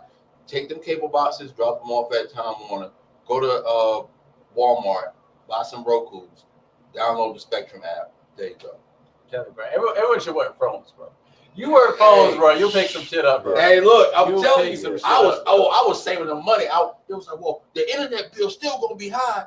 Go when you go to Walmart to pick up the Rokus, they have modems there. On the modem, it's gonna be a sticker. It's gonna be a sticker that says Time Warner and Spectrum compatible, right? That's what he's talking about. You get that modem, right? Because you're paying $10 for a modem that you don't own. I said, when you're done with this modem, you can take it anywhere. If you go somewhere who that has Comcast, you can use the same modem. And I guarantee you it's not going to be refurbished because we use refurbished modems. Oh, well, I appreciate you helping me out. I'm going to go ahead and do that. You know, I'm telling you, man. When you solve people problems, they fuck with you. Yeah. You That's know what I'm saying. Like, Good customer service. Peacock Pop, my life. Is knowledgeable. My life. My daily life being in tech support help desk. Yeah. Oh, Yeah. You do tech support. yeah, I do tech support too. I Yeah. supervise though. Yeah. I've gotten past the talking to Tech the support. customers directly. So you do the coaching. You do the coaching on how to talk to. I have a soft spot for all my tech. Hey, look, man. Help desk people. It's a It's thankless a job. yeah, It's a thankless job. It is a treacherous thankless job. It is a thankless It's job. a thankless It is job, really man. thankless job, bro. Hey, You look. get no kudos for that. All right, look. All right, so look, we got to move on. We jumped down the rabbit hole, but it's cool. It's our first episode back, man. So And we started late. and we did start late. And we did start late. You know what I'm saying? We want to give y'all. We'll do better next week. We want to give y'all the best of us while we're here. So I was having a conversation during Ramadan, right? And so one of my homeboys was dealing with an issue of not being incentivized in his relationship, right? And he's a good guy, right? And I've seen him, you know what I'm saying, like from the outside looking in, like deal with women and, you know what I'm saying, how he maneuvers and all that good stuff. So I know he's a good guy when he's in a relationship for the most part. You know, I mean, everybody has their faults or whatever. But you know, he was telling me, he was like, yo, Shorty doesn't incentivize me. And, you know, being that he's been going to therapy, he kind of recognizes things now that he might have not recognized before, right?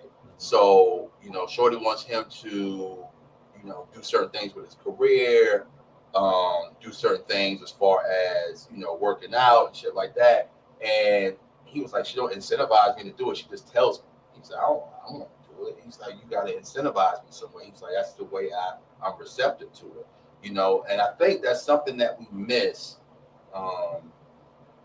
dealing with our partners, or even in friendships sometimes. You know what I'm saying? Incentivizing your people to do better. Like, think about it like this. Like, if you, Is that I the don't right want to word? use that example. I'm going to use another example. All right, so say you getting a dad bod, right? Say you getting a dad bod, and she don't like that, right? Mm-hmm. Right? What are some ways, you know what I'm saying, a shorty can incentivize you, hey, we need to go work out. You know what I'm saying? I don't like the path that you're on. You know what I'm saying? I see where you're getting at as far as the right word.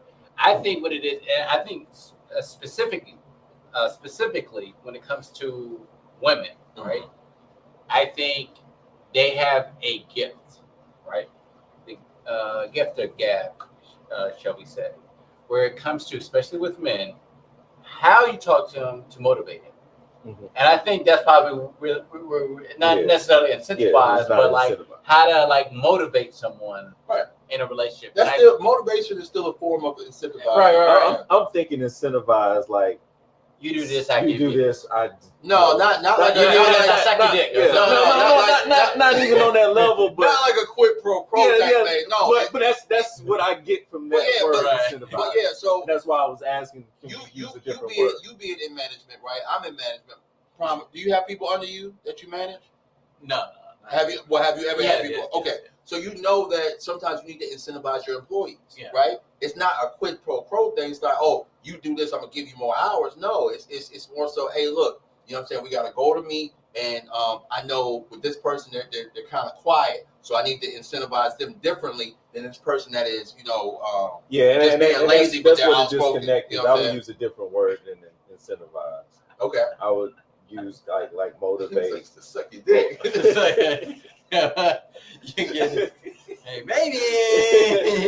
But maybe we can talk about that raise. Give me a raise, I'll give you a raise. Right. I'll raise something for you. Fake news. I know, he did the joke. Fake news. Love all my employees. Yeah, but Love all my employees. Yeah, I think the word should be like motivate or inspire as opposed to incentivize. I don't like motivation, but I do like inspire. Inspire. Okay, inspire. Okay. Go ahead. Okay, as far as there are many ways that you can try to inspire somebody to do certain things. But like you said, you have to know what makes that person click. Right. Because telling me something directly isn't gonna work. I'm gonna do what the fuck I'm gonna do and figure out that I should have listened to you when you said later on down the line. Right? You know what I'm saying? But that's who I've always been. I always had like an idea to do something. I asked for advice just so I know like how far off this idea is to where I probably should be. And then I just go and do it. But if I know you've done this, I'm not gonna just say, well, fuck it. I made up my mind a long time ago. Like there was no reason for me to consult you guys if I wasn't gonna take what you had to say at face value. For sure. So you just really have to know who you're dealing with. Talking and being aggressive to some people, they shy away from it. So it's not gonna, what works for you is not gonna work for that person. You have to, some people don't like conflict, so you can't be too assertive because it'll be looked at being as aggressive. So you just really have to learn who you're dealing with and learning, the key thing of managing is actually getting to know who you're working with. Right. Like taking that time out to actually know if this person has kids, know what this person has going on. They're into reading books, they're into doing this. Like one of my supervisors, he makes bread, you know what I'm saying? Like he does that. So I know everybody, you know what I'm saying? So when we talk about certain things, I can tell by your energy whether something's off or not. You know what I'm saying? So when you build that rapport with those type of people, it's easy for me to say, hey, I need you to do this, that, and the other, whatever, because when you come to me with stuff, I got you. Sure. So if you got that support and that respect, that's part of the incentive. I got you. I just need you to get me. And when you show them that you got them, like really got them, that's that incentive for them to say, okay, they really kind of have my best interest in mind. I don't mind putting my shit out there for this company. Right. Or at least for my supervisor. I think a lot of times it's fuck the Yeah. company, but you rock with the supervisor because you see he really trying to make sure you straight. Yeah, so absolutely. anything he asks of you, you just go ahead and do it. Yeah. But I think it's a little different between, like, let's say an employer and employee relationship versus like a partner. So you, in your example, she wanted your boy to do what? She wanted him like lose his beer belly. Lose his beer belly. Yeah. All right, cool. Well, the incentive is better health.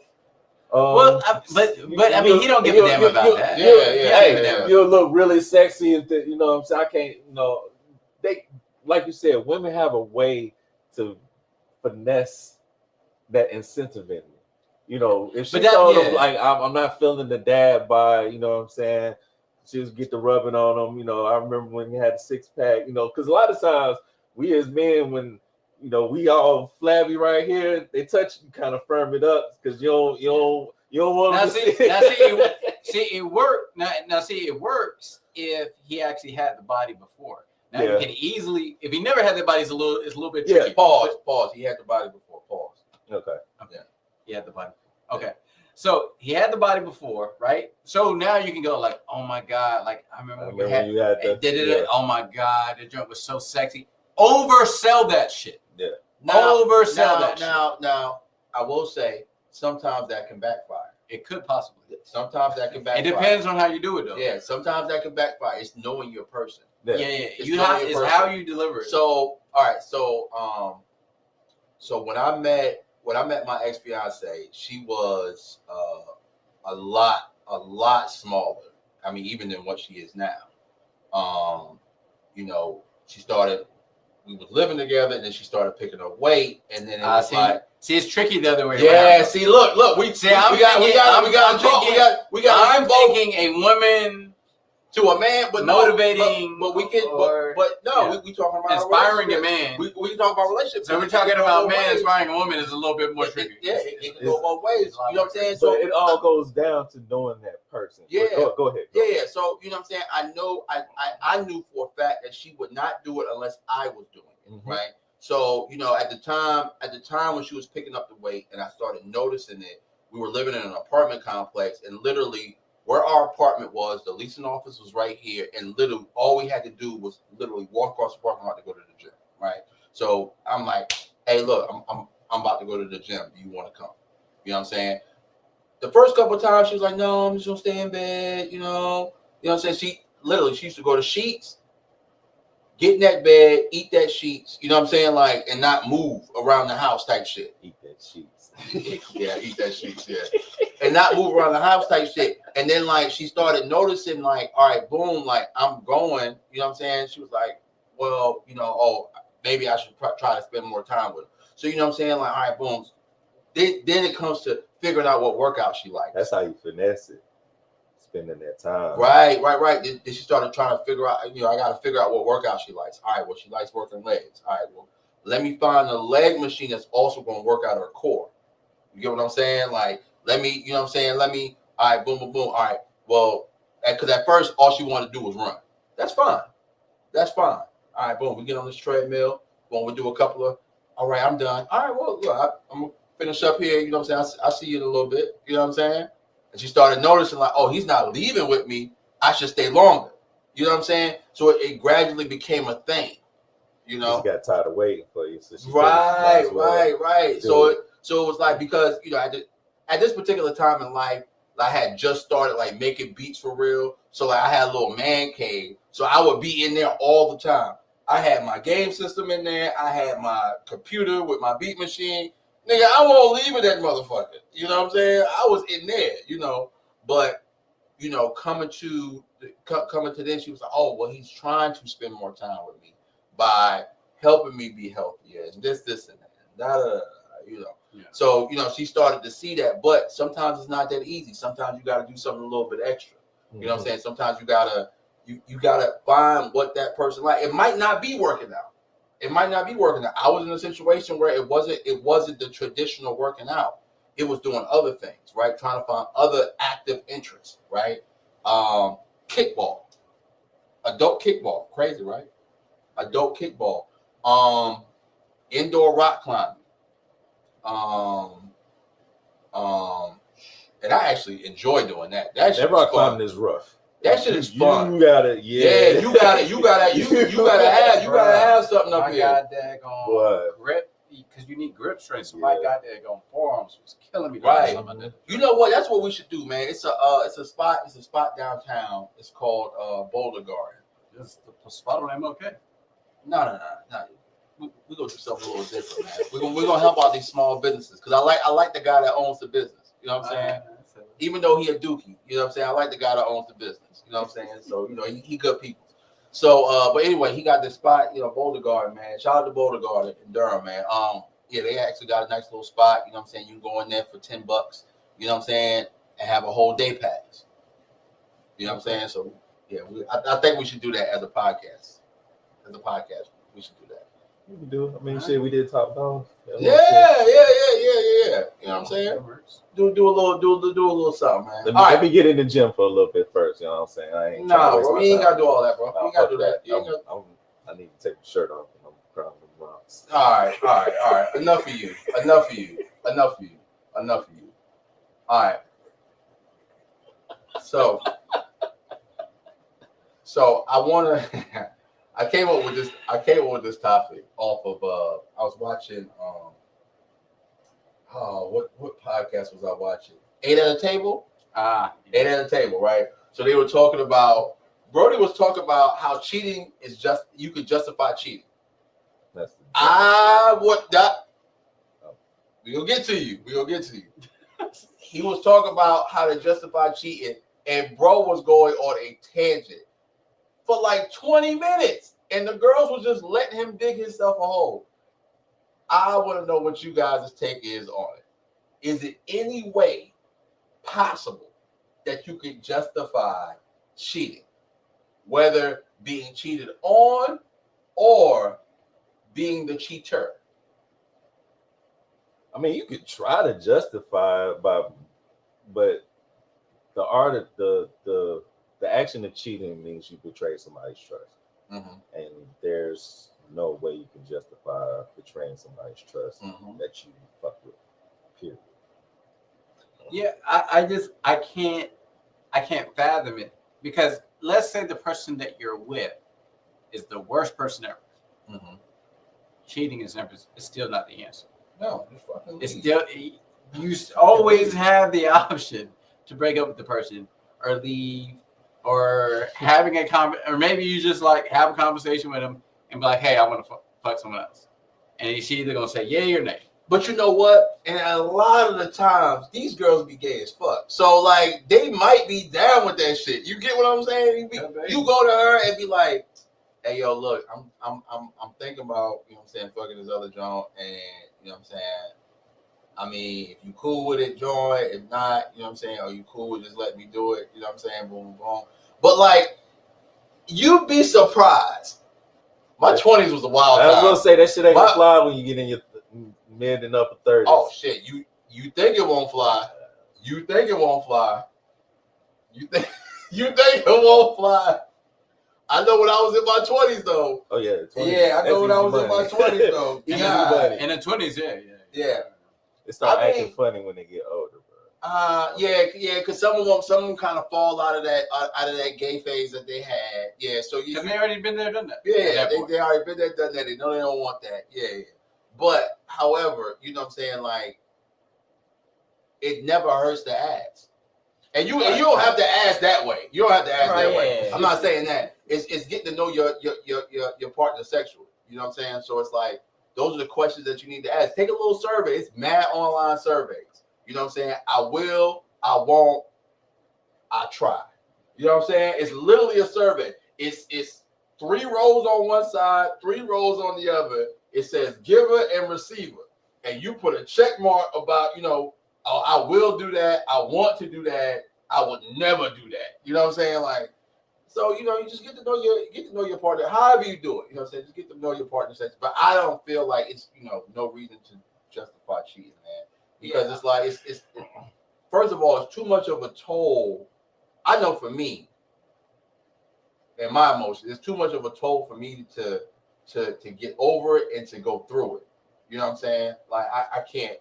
And it's like, because I was trying to think of like counter arguments, but like even if the person never finds out that you cheated, you're still a scumbag. You get what I'm saying? Like, so it's like you're still a scumbag, bro. All lies will be exposed. Like we gotta like Do better. Yeah, we gotta do better, bro. Like, you know what I mean? Like that shit, like this is coming from someone who cheated before. It was never okay. Yeah. It was always wrong. It don't matter what I was feeling, what I was going through. It's not okay. I mean, I never had a good reason to cheat. Like I felt like I in my 20s, I felt like I had a good reason, but it still betrayed and fractured the trust with somebody I really fucked with. Right. And Derek, she had a fat ass is not a good reason. No, you know.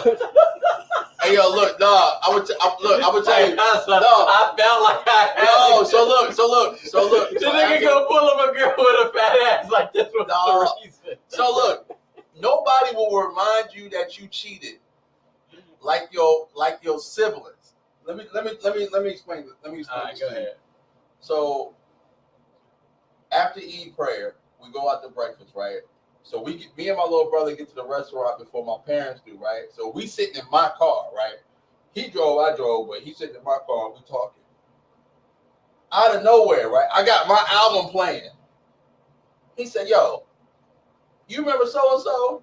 Yeah, I remember. Remember when you cheated on her because her toenails had chip paint on it? I said, hey, bro, why would you say that, bro?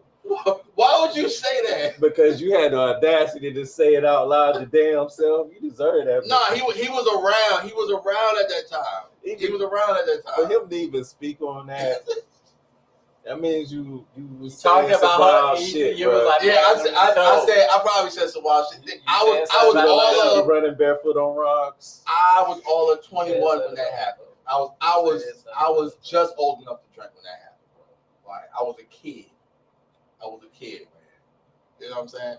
I wasn't even a full-fledged adult yet. I wasn't 25 yet. Yeah. I mean, to be honest with you, being in Atlanta as a straight male, there was a lot of tension going on. And it was already hard to, be monogamous in the first place.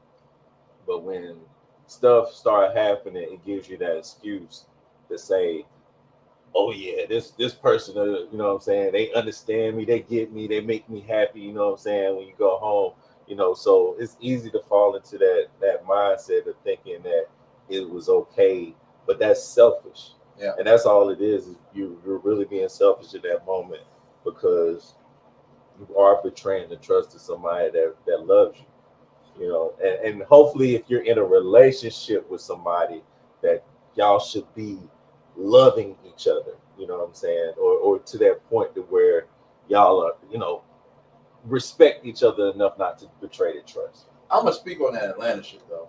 So my conference that I went to, I flew into Atlanta, but I was in Gwinnett.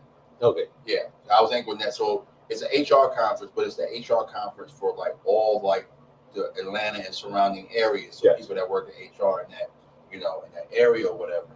And so when you're at these conferences, right, you got the big room, right, where everybody meets up at for like the big stuff, right?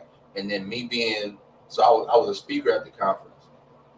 And so I was only supposed to do 2 breakout sessions. I ended up doing like 4 or whatever. And because somebody had dropped out and it was like, well, you know about AI and HR, so, we want you to come and, speak or whatever. I said, all right, cool, I can do that.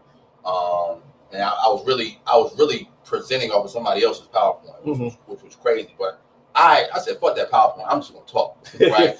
But like, people seeing me talk, and then like afterwards, like 5 o'clock, they had the bars come out, people start drinking, socializing, people came together. Like a lot of these people lived in Atlanta, right? So and worked for these companies that were in Atlanta, but it's nothing but women. It's women and gay men.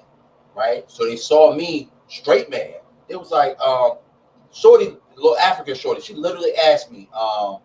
She was like, I'm just curious. Are you are you a part of the LGBTQ community? I said, no, ma'am, I'm not. She was like, oh my God. She was like, do you have that? I was like, ma'am, respectfully, I'm you know what I'm saying? Like, I'm cool. But and then she called her girls over, I was like, yo, like, you know what I'm saying?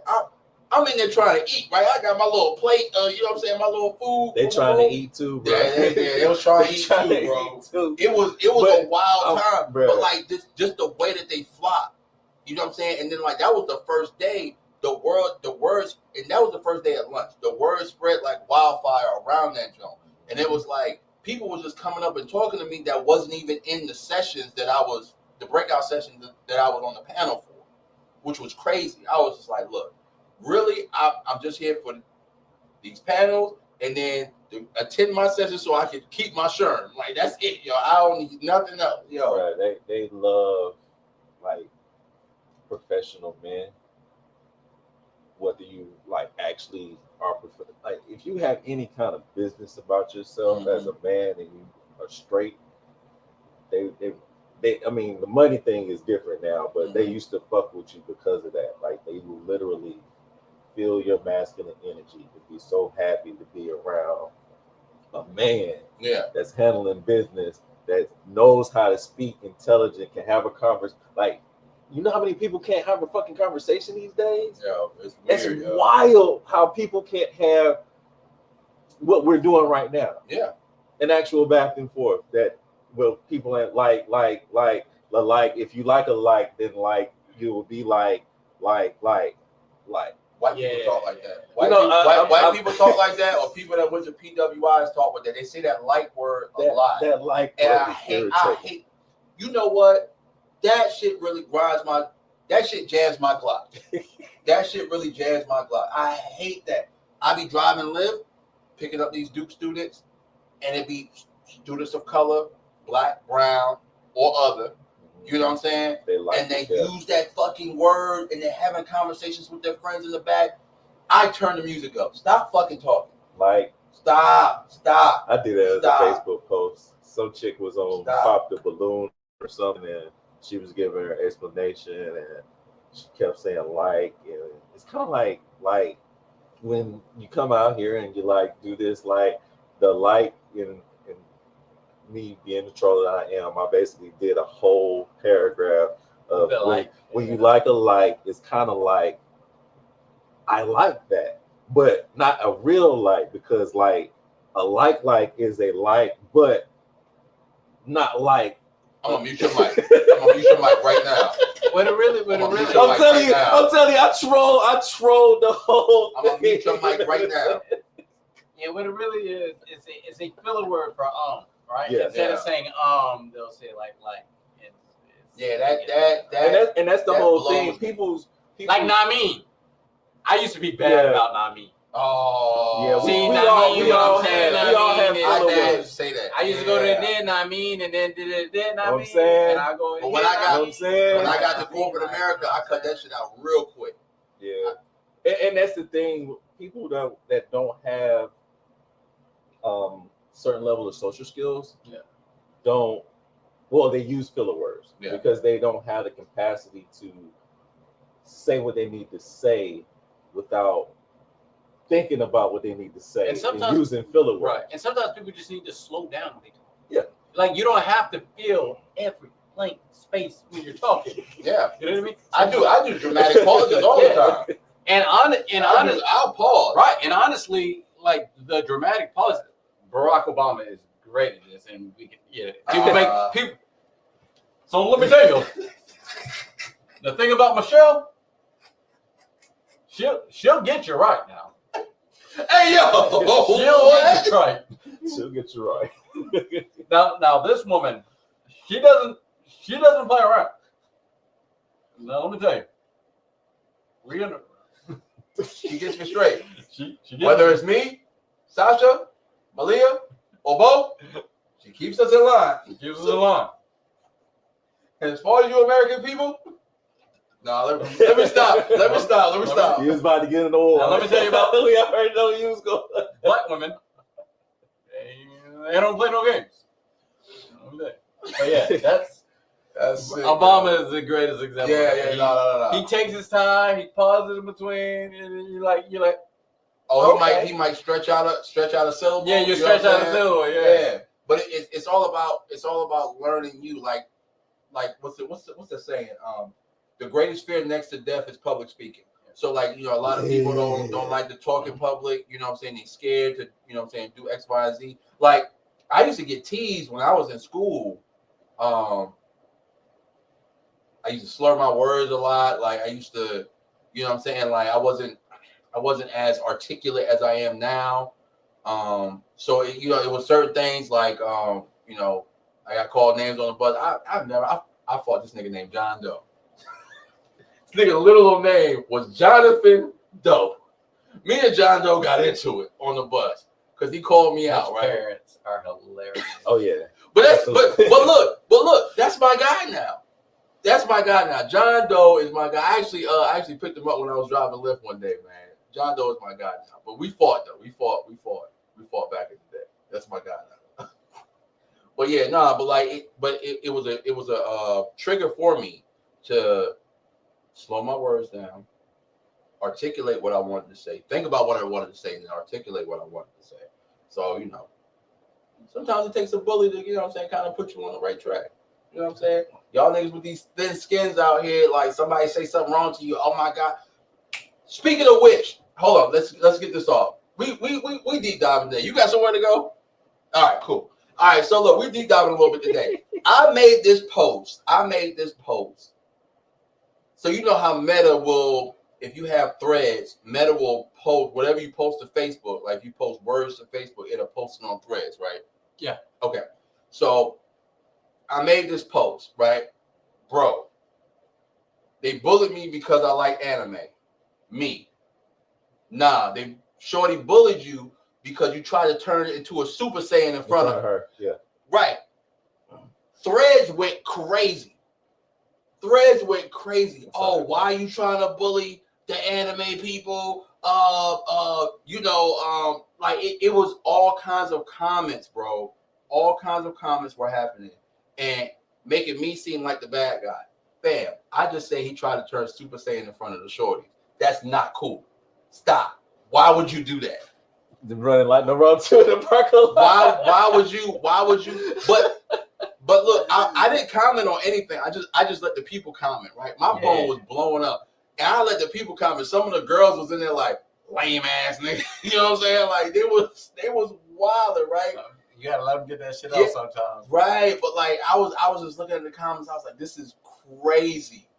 This is crazy how one little blurb sparked the entire internet. You shouldn't bully people. Y'all are soft. Hey, that wasn't even a bullying. Yeah, that wasn't a bully thing. That was me telling you, hey, bro. That was actually some good advice. Get it together. Really good advice. We can do that in the confines of the bros, but if the shorties are around, don't try to turn into a Super Saiyan, my guy. Start making. Granted, I can make a valid argument that the nerds today have it way easier than the nerds back in the day. Oh yeah. Oh absolutely. my God. But yo, if you came to high school with that silk Dragon Ball Z shirt on, that was an automatic. You got no hoes. You got no hoes with that shirt on, yo. Even back then, I knew not to wear that shit.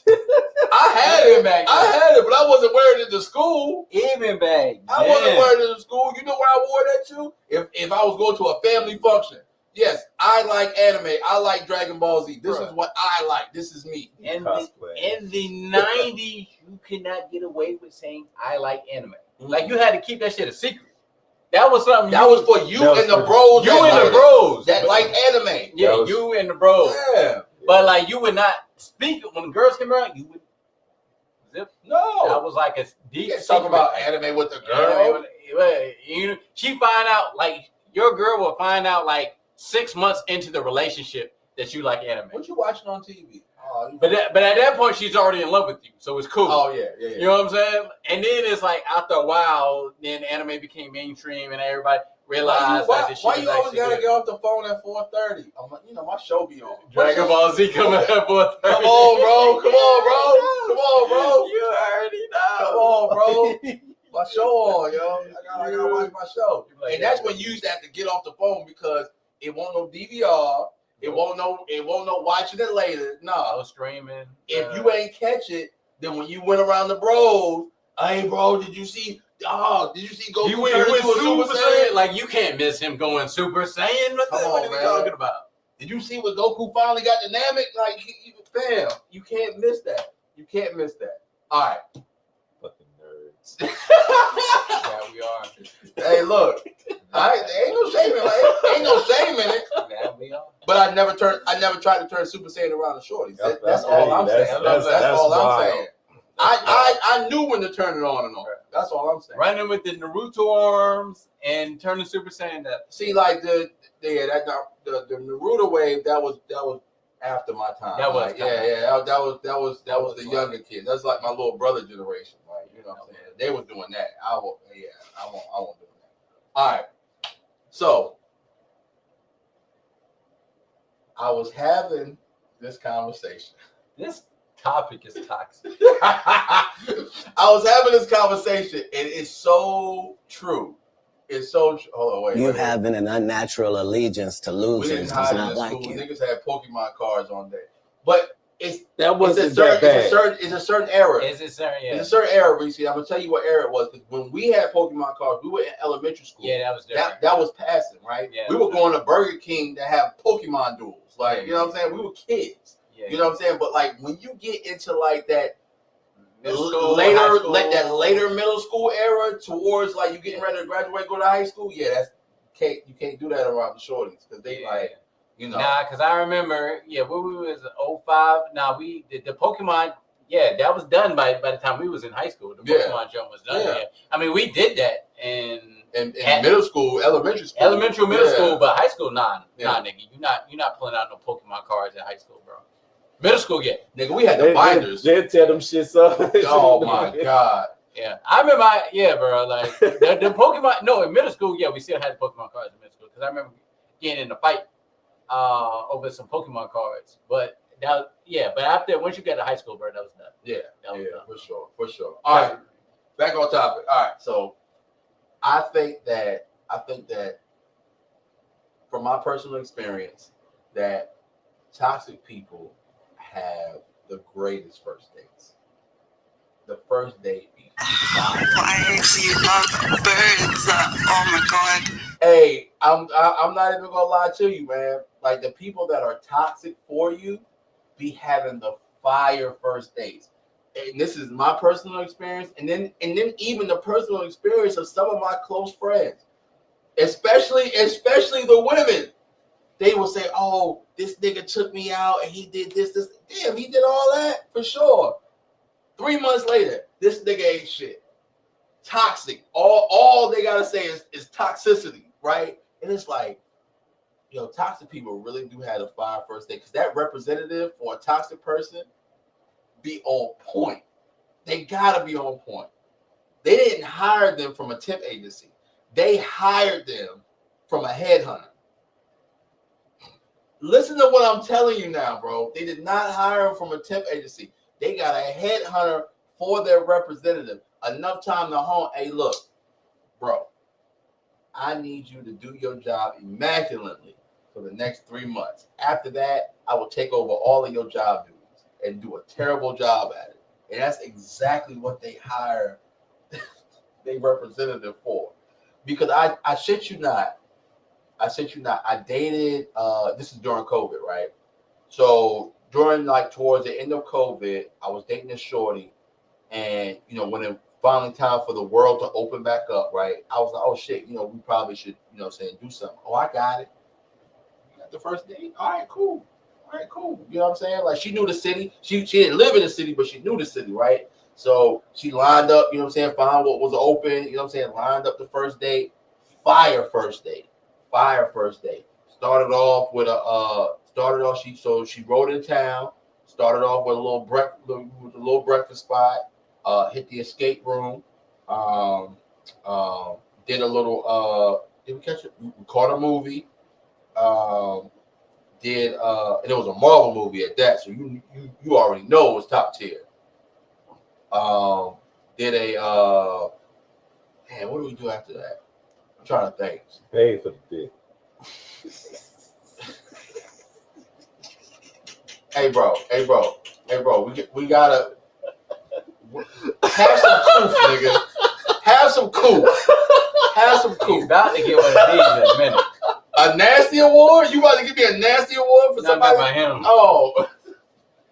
But no. All right, so we did that. We went to, where did we go after that?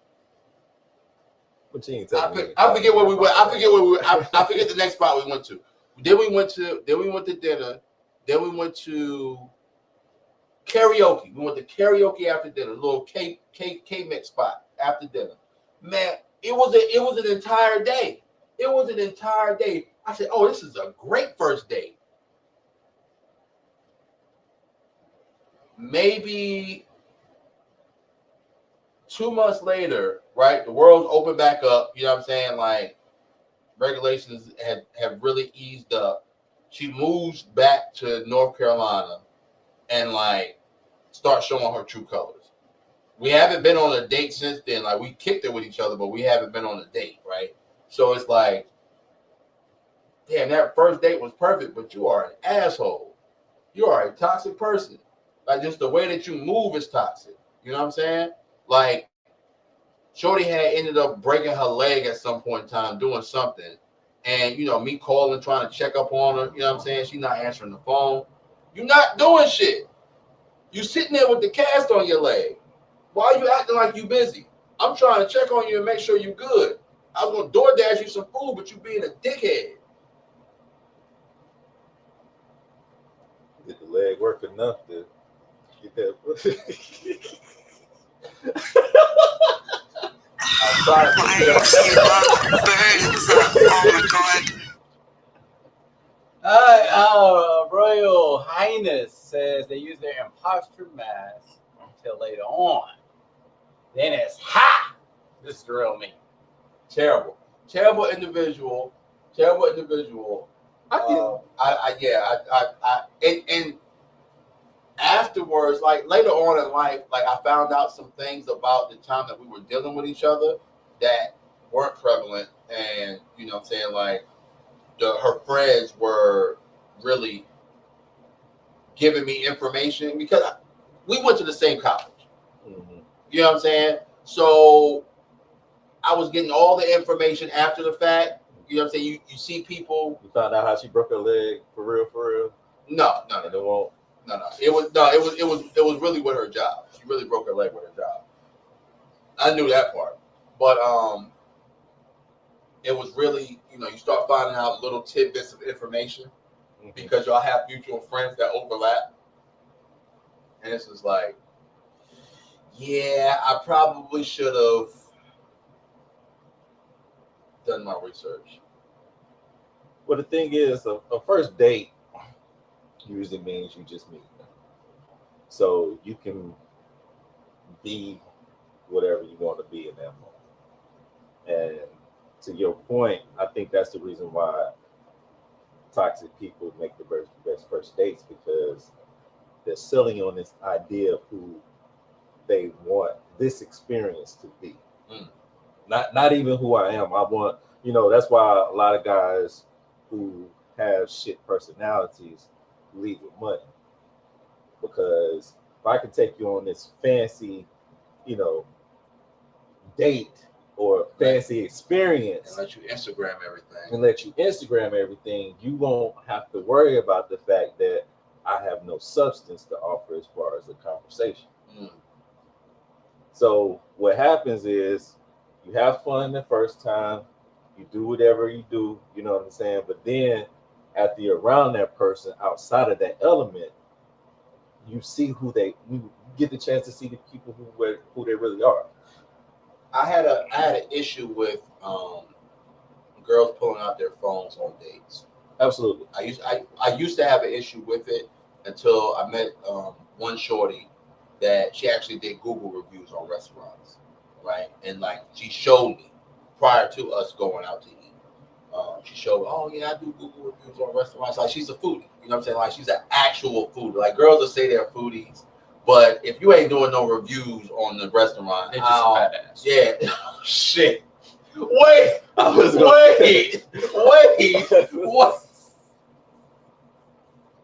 I don't even know what button it is. Wait. That was terrible. Wait, hey bro, that's I thought this was where you was going with No, it. no. He was coming down court. He threw it up. Oh, okay. You alley the wrong way. I told you go right. You went left. Gotcha. All right, so, but no. Like,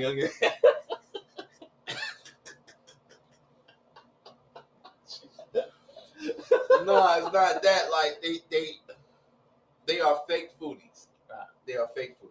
Free food extravaganzas. Yeah, aficionados. That's a better word. Yeah, just to hold the title. Like, oh, I'm a foodie. I eat at a whole bunch of places.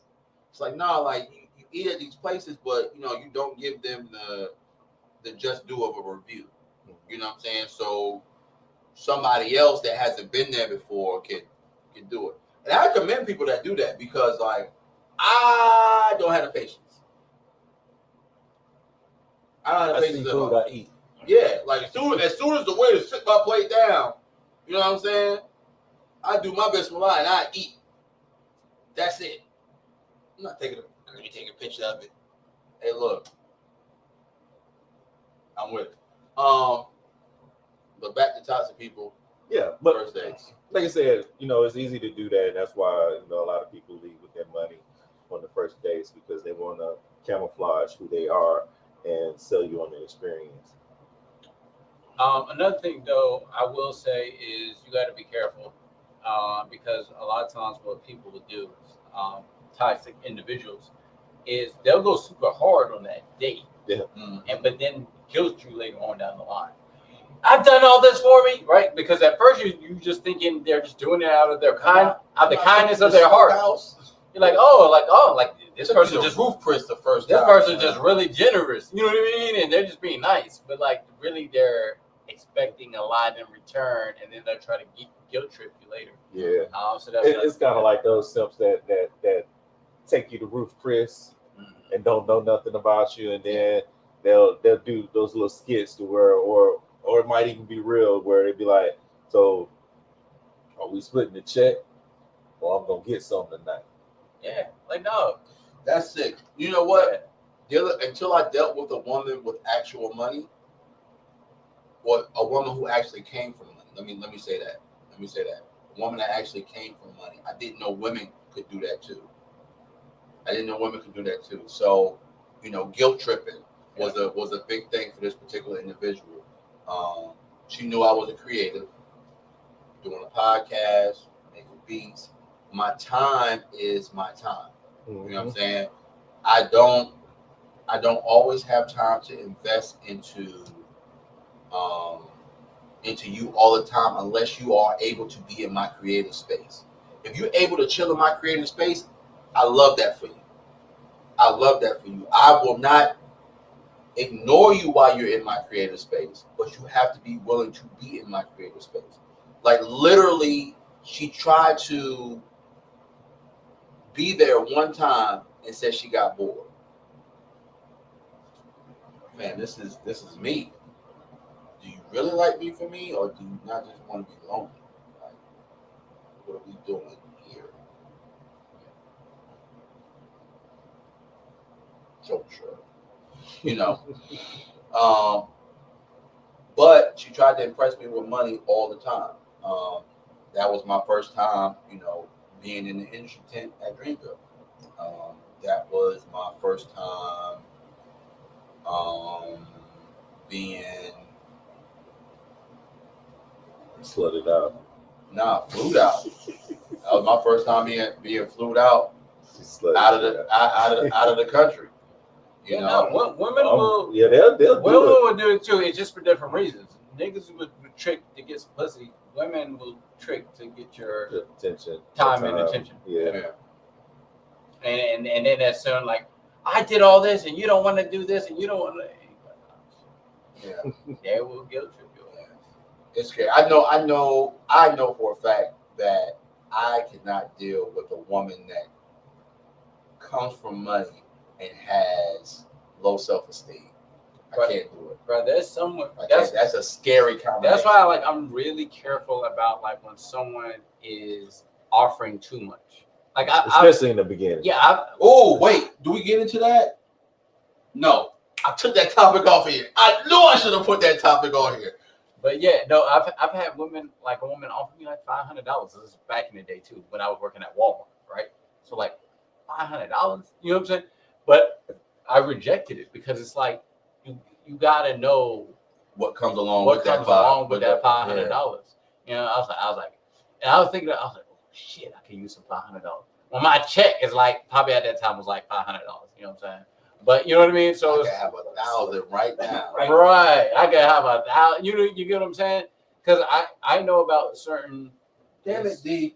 We back. We're back. I did all that, bro. Just walk by the camera. I will next time. Don't worry. But yeah, like there's certain women who will, and niggas do this too. Will buy you a car, but keep it in their name.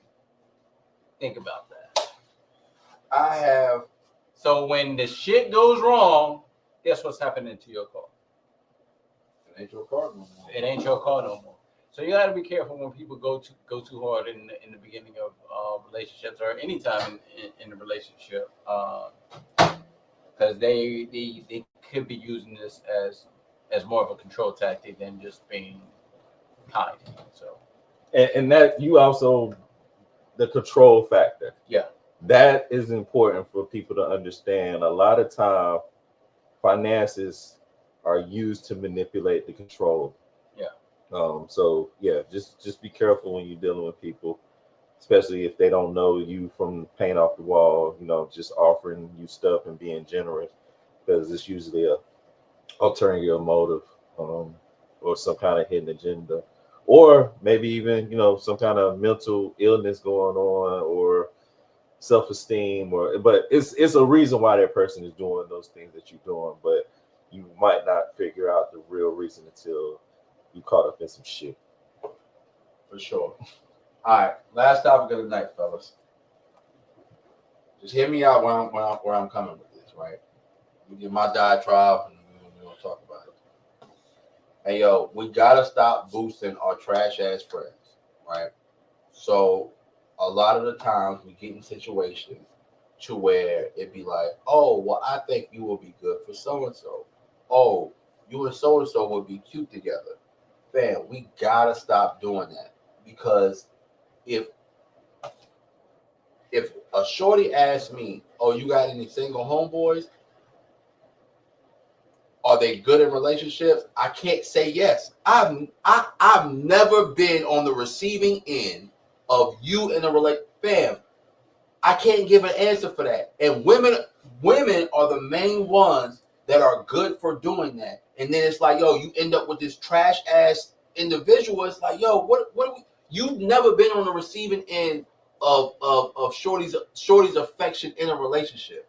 You don't know how she operates in a relationship. She might be a good friend. She might be a great friend, right? She's there for you. She's attentive. You know what I'm saying? She girl, you say I'm a DoorDash you some soup. You know what I'm saying? Boom, boom, boom. Oh my God. She might be that. She might be all of that. But she's a trash ass girlfriend. We gotta stop. We gotta stop doing it. Are you reading my text messages? Because I was about to say, man, Prime is over here. I just had this conversation, bro. I'm not reading your text messages, but I'm saying, bro, we gotta stop doing this, yo. We really gotta stop doing this. I can't say that, oh, you guys, I don't know. If I'm kicking it with a shorty and her friend's single, oh, you got some homeboys that's gonna do me right. Shorty, I don't know. I don't know what them Negroes will do to you.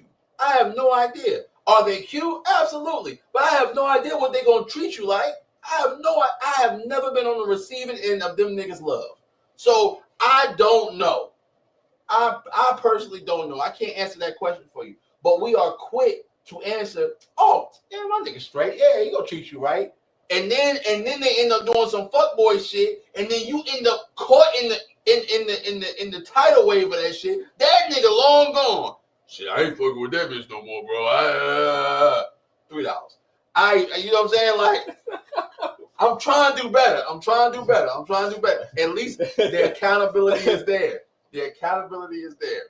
So, we're gonna have to put the pot out here and just bring some ones so we can drop them out there. So if we bring some ones, we might as well bring some strippers through, bro.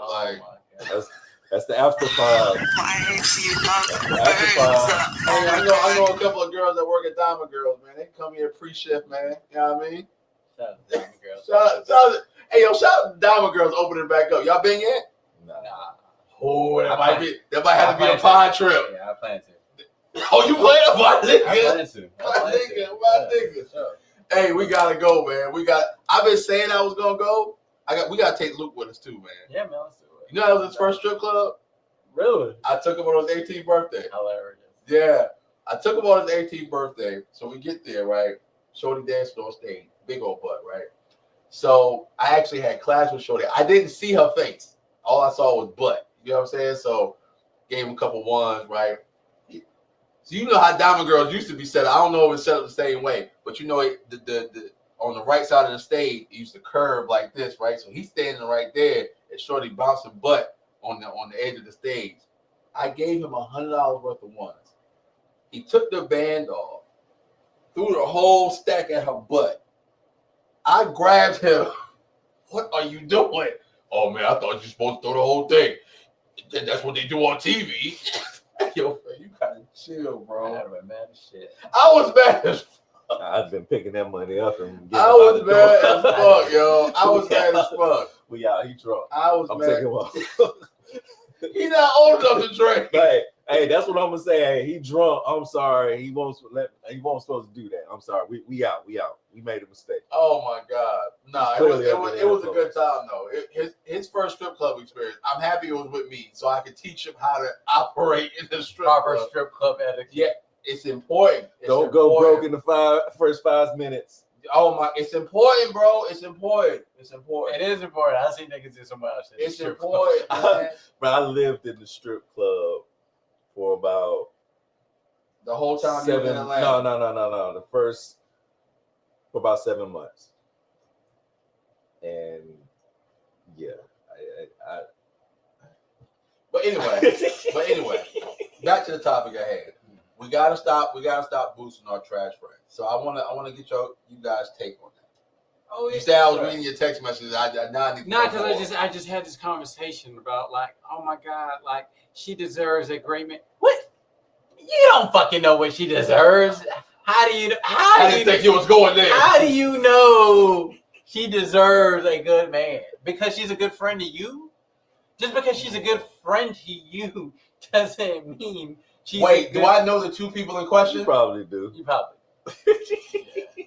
Just because she's a good friend. Have I seen one of said two people in question? Yes. Okay.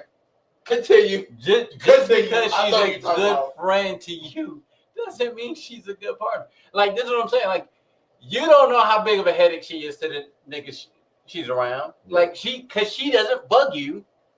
You know what I'm saying? Like, she bugs the niggas she dates. You don't know how she sucks dick. You don't know how good her pussy is. So how you gonna be like? So how you gonna be like? Oh my God, she's such a good. You don't know. The hell? She could be a headache and a half. Headache and a half. Your homeboy could be a habitual cheater. You don't know. You don't know. Bro. Like, that's what I'm saying. So I'm gonna be like, yeah, man, this nigga, he's a good dude. I don't know how he treats his women, bro. Like, you know what I'm saying? Like, he cool with me. Yeah, right. Like, me and him get along, but I don't know how he is around the women. Like, I fucking know. The question, so, you know what I'm saying? Like, I'll be in situations where, you know, women be like, oh, well, you know, you treat my friends so good. You got any good friends? I have no idea. I have no idea what you can talk to them. Yeah, you can talk to them and find out, but I have no idea. I have no idea how they're gonna treat you. What you like? What kind of guys physically do you like? because I can match the physical up. Now, the emotional aspect of it, I can't tell you nothing about that. Because we don't talk about that stuff. We, as guys, we don't talk about that stuff. I had a homeboy that was a habitual cheater. I had no clue. I've never seen a nigga in a relationship. Never. Apparently, he was in one the entire time. You know what I'm saying? We would go out to Raleigh on Glenwood and pull shorties together. I was his wingman. I was his number 2. Whole time, bro had a girlfriend. Never knew. No, I didn't know until his girlfriend called me. You are a bad influence on my man. Who is your man, shorty? I don't know who you are. Do you know so-and-so? Yeah. That's my man. When? He don't post you on his social media. It be mad pictures of me and him at the spot. I had a homeboy who was married. Never freaking knew. That's sick. That's sick. Freaking knew. That's sick. You would not find no wedding photos, no nothing. He ain't had no ring on either? No ring on his finger. At least not around me. That nigga was in the car when he pulled up. Took that shit right off. And then it was some girl that you're like, oh, so this is the type of people you hang around? People who cheat on wives? I was like, you what? Birds of a feather flock together. You know what I mean? Hey, I was like, I don't know where this nigga was going. We just happened to be on the same trajectory that evening. I don't know what that nigga doing. When I fly the right way. I didn't know my man was cheating on his wife. Like the hell? Like the fuck? You know what I'm saying? And they look at me. These are your friends, and this is what they do. I was like, y'all be talking about. No, niggas don't talk about that kind of stuff. I promise you we don't. Like, I promise you we don't. Like my nigga calling me like, hey bro, I'm about to go cheat on my wife tonight. Like, no, nigga, he's not not giving me an update. Damn, bro, it's Tuesday already. You're right. Yeah, he's not giving Tuesday is crazy. He's not giving me an update on that. I promise you. Tuesday is crazy. So look, I'm of the ilk. Right? You know, if you say you're supposed to be, you know what I'm saying? If you let me know that, hey, look, I got a shorty, especially if I met your girl and you are doing something flagrant in front of me, I'm gonna pull you to the side and I'm gonna say, hey, bro, you sure you want to do that? It's gonna be a bro moment. Hey, bro, you sure you want to do that? If you decide to do what you're gonna do, that's on you. I did my part. Oh, whatever you do, don't do it around me. I didn't blow up your spot. I pulled you to this. Hey, bro, are you sure that's what you want to do? All right, say less. I've taken myself out of it because if your shorty called me with the receipts and the evidence, hey, look, I pulled him to the side. I said, is that sure that's what he was going to do? You got the receipts and the evidence. You got the proof. Why are you calling me? You a bad influence. No, the fuck I'm not. Bro, at the end of the day, bro, niggas gonna do what they want to do. Anyway, bro. Absolutely. All you do is you do a temperature check. Hey, bro, you good? You good? You good? Is it the liquor or you know what I mean? Is this something you're gonna regret? You sure that's what you want to do? That's what the temperature check is. You sure that's what you want to do? All right, cool. Like if you ready for the consequences, then nigga, go ahead. As long as you ready for because some niggas don't give a fuck. They don't. Because because I make it a point. To not have any contact information of my homeboys. You know what I'm saying? Girlfriends, wives, situations, right? If they get my number, you gave it to them, nigga. I didn't provide nothing. They didn't get it from nowhere. You know what I'm saying? You gave it to them. If she contacts me, I'm gonna be like, hey, look. If she contacts me with the receipts, only with the receipts, I'm gonna be like, hey, I'm not a bad influence on your man. You know what I'm saying? I had a slight conversation with him prior to. You know what I'm saying? Something y'all need to deal with. And I'll leave it click. Like I always say, tacos on Tuesday are tasty. There you go. That's a good response. Cause you ain't getting shit out of me. You ain't getting the motherfucking thing out of me. I'm gonna deflect the fur. That's between you and him. I don't know shit anyway. And even if I did know shit, I don't know shit anyway. I'm not putting myself in any of that shit. I'm gonna tell you how much of a bro I am. I was in a picture with the nigga, and the shorty that he cheated on old girl with. Ain't this y'all? Nah, that's my little brother. That's my little brother. Yeah, you know we look alike, yo. Yeah, that's my little brother. That's crazy. Let me go ahead and send this picture to him. That is me. Man, that must have been a hell of a night. I was drunk. I said that was my little brother. I said that's my little brother. Quick as shit. None of this shit, bro. I said me and my little brother look just alike. Nah, that's my little brother. Yeah. I smoke enough weed. I can pull it off anyway. People don't believe me. It was dark where we was. It was dark in the spot. That nigga did crazy. I look dark skinned in the picture. You know what I'm saying? So I tried to get it off. It ain't worked though, but I tried to get it off. I'm like, look, man, talk to you, man. Don't talk to me. I don't even know what's going on right now. Whatever y'all gotta work it out, y'all work it out. Cause I know one time somebody had hit my phone that wasn't supposed to hit my phone, and I was like, "Oh shit!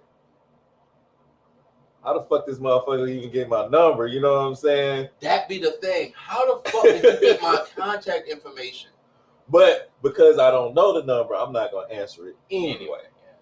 No, I don't do that. No, wait. If it's after a certain hour and it's a local area code, I will answer it because I don't know. It could be a family member. You know what I'm saying? I guess it depends on if it's a call or a text. So. Right. That part.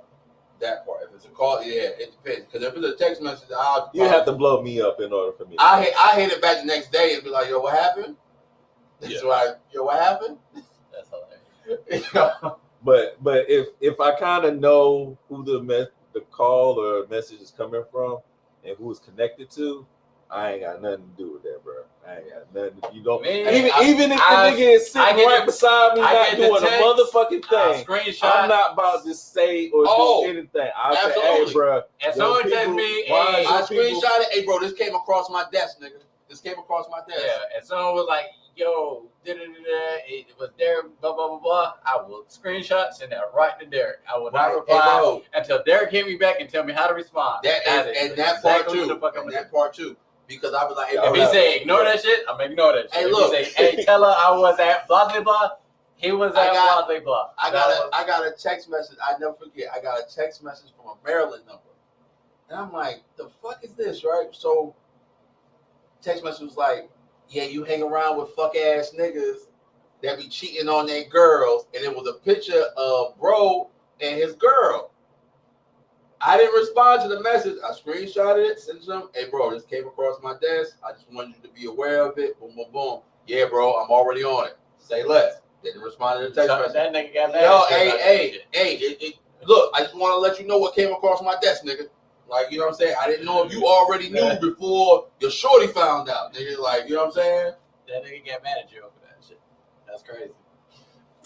Oh, he did?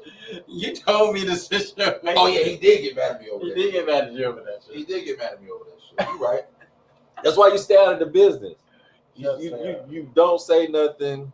I mean, like you said. I mean, you know, if it's your man, it's supposed to be your man. Yeah, like, you know, "Hey, bro, this came across my desk. I just want to let you know about it, bro." Yeah, you back away and whatever you do, I'm not responding to the message, but whatever you do after that, bro, you let him know.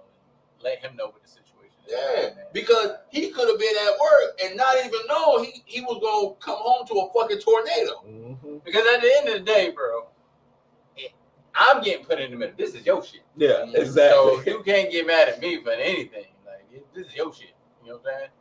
It's props to me for even letting you know anything. So, like, you just be like, you gotta be like, appreciate the heads up, my nigga. Yeah, I'll handle anything. Like, you can't be like on no lame shit and get mad at a nigga for letting you know your spot that got blew up. Nigga, you fucking up. You the one that fucked up. You know what I'm saying? I'm giving you a heads up that they know you fucked up. Right. You just gotta accept you know what I'm saying? There are receipts somewhere. You acting like I'm the one that sent the message to the chick, as opposed to me screenshotting the message and sending it to and you. you just gotta understand, bro. Like, and that's why Niggas' vaginas be getting hurt. Niggas gotta swallow their pride, right? Just understand, bro. Sometimes you just fuck up. Sometimes you fuck up in the game. Players fuck up too. Players fuck up, bro. And you just gotta eat that shit. Like, damn, bro, I fucked up. Cool. We all fuck up sometimes. Yeah, bro. we all. You just gotta admit that shit. Like, damn, bro, I fucked up. I fucked up. Swallow that shit. Swallow that shit, bro. Cause you do better. And not only that, bro. When you was doing this shit in the back of your head, you knew this shit could go left. You knew. And you gotta deal with the consequences, bro. Oh man, it's a great pod, guys. Glad to be back. Yeah, man. It's glad to be back. All right, man. Final comments before we get the fuck up out of here, man. I know we went a little over tonight, man, but I appreciate y'all hanging with us, man. We had a couple of viewers in here, man, so I appreciate y'all hanging with us for as long as I did, man. For sure. First and foremost, man, make sure you got merch store. We got new shirts, we got new hoodies, we got new short sets, we got new tank tops. You know what I'm saying? It's the summertime. You know what I'm saying? I know y'all getting hot out here. It's North Carolina weather. It's finicky, but it's warm. I had short sleeves on all day today. I was cold later on tonight, but it's cooler. It's cooler later on in the night. Yeah. But however, calmer. You know what I'm saying? You know, it's warm. It's warm during the day, man. So you know, we got y'all squared away. Y'all getting ready to take y'all trips, man. Go ahead and get y'all tank tops. Go ahead and get y'all. You know what I'm saying? Boom, boom, boom. You know what I'm saying? I got a personal plethora of stuff for Vegas coming. It's coming tomorrow, and I cannot wait. I got the Protect Your Meat tank top, but when we go to Drea's, I got what else I got? Got a couple of shirts. And man, we gonna be wearing nothing but merch. We got out there between my shit and his shit. Yeah, bro, I'm wearing merch all Vegas trip, man. I gotta find a way to post it. So like, I think I'm gonna post it like the pictures that we take. I think I'm gonna, especially even the Dreamville ones too that you and I are in. I think I'm gonna post it on the Facebook, John, and the Instagram. You know what I'm saying? So that's people the best way. Yeah, so people will know. You know what I'm saying? We out and about. Also, make sure you join the gang. We're giving a cash giveaway. Gang. That's why I was counting every time I said the B word. The gang. We're giving a cash giveaway at the end of the year, man. So, you know, go ahead and subscribe now. The longer you subscribe. What's the number now? We are at $18. $18. Yeah. And I still got one B word left. I got one. You do. Yeah, I got one. You gave it 5. I gave it 5. Yep, you got one left. But yeah, so as many months as you are subscribed is how many entries you get. So 1 month is 1 entry. Shout out to the gang members that's been riding with us all podcasts. Gang. We appreciate y'all, man. And I don't have anything to say before I get out of here. Prime, you got something? You shout out socials. Oh, see, Rusty, man. Rusty. And look, KvngBak, KvngBak. Follow me on all social media platforms. Follow me on all DSPs, Apple Music, Spotify, wherever you get your music from, YouTube, Prime Music, whatever. Just follow me.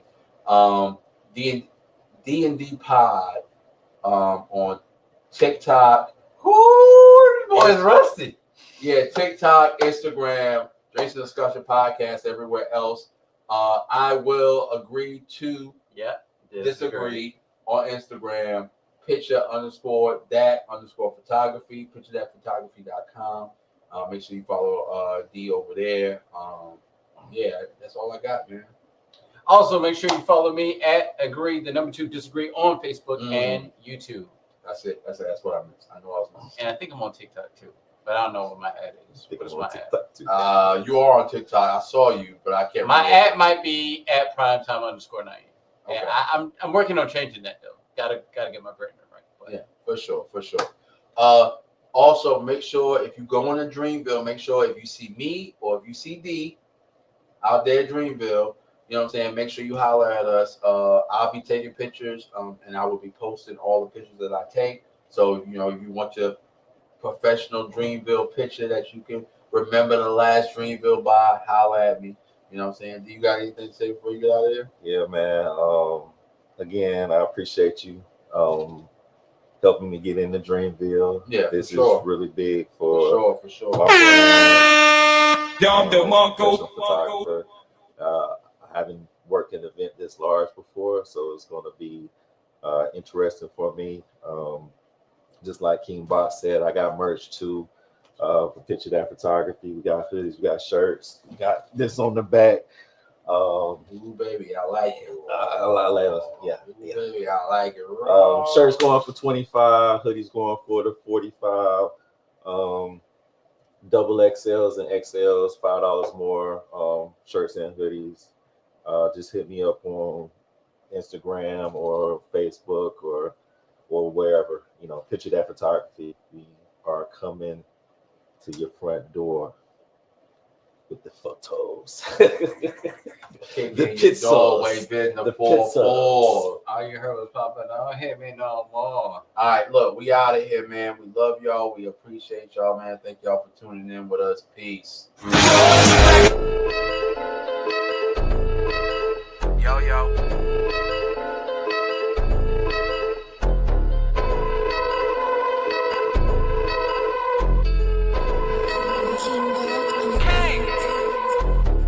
Big flex, big check, nigga, run it up. New chain, new wrist, gotta flood it up. Big bag, no cap, nigga, double up. If it ain't about money, what the fuck is up? Big flex, big check, nigga, run it up. New chain, new wrist, gotta flood it up. Big bag, no cap, nigga, double up. If it ain't about money, what the fuck is up? I've been on the grind, I don't need the clout. They was moving funny, had to weed them out. Talking like they ballin', but I seen the drought. I was in the field, had to scheme my route. 100 racks in the duffel, that's a light load. No label for the boys since the price rose. Drip too clean, now I got them ice cold. Pull up in a spaceship once with the right glow. They ain't seen the hustle, they just see the flex. Made it out the mud, now it's private jets. Stressing over bills, now I cut the checks. Shorty send the love, I don't double text. Told my nigga we ain't folding under pressure. Took a loss, but we turned it to a lesson. Keep my diamonds on me for protection. The ops watching, so I gotta keep a weapon. Big flex, big check, nigga, run it up. New chain, new wrist, gotta flood it up. Big bag, no cap, nigga, double up. If it ain't about money, what the fuck is up? Big flex, big check, nigga, run it up. New chain, new wrist, gotta flood it up. Big bag, no cap, nigga, double up. If it ain't about money, what the fuck is up? They wanna see me shine, but I make a way. Every move aggressive like MMA. Made 100 bands off of real estate. I don't do the talking, money conversate. New vibes, new crib, that's an upgrade. She just wanna fuck cause I'm up paid. Keep it low though, I don't love babe. I'll be on the go, I need more space. They didn't think I made it, but I seen the plot. I was broke as hell, had to make it pop. Now the Louis duffel got a couple knots. And my wrist dancing like it's on TikTok. I've been focused, I ain't worried about the hate. Up the price, I ain't even gotta chase. Told my team if I eat, we straight. Told my team if I eat, we straight. Big flex, big check, nigga, run it up. New chain, new wrist, gotta flood it up. Big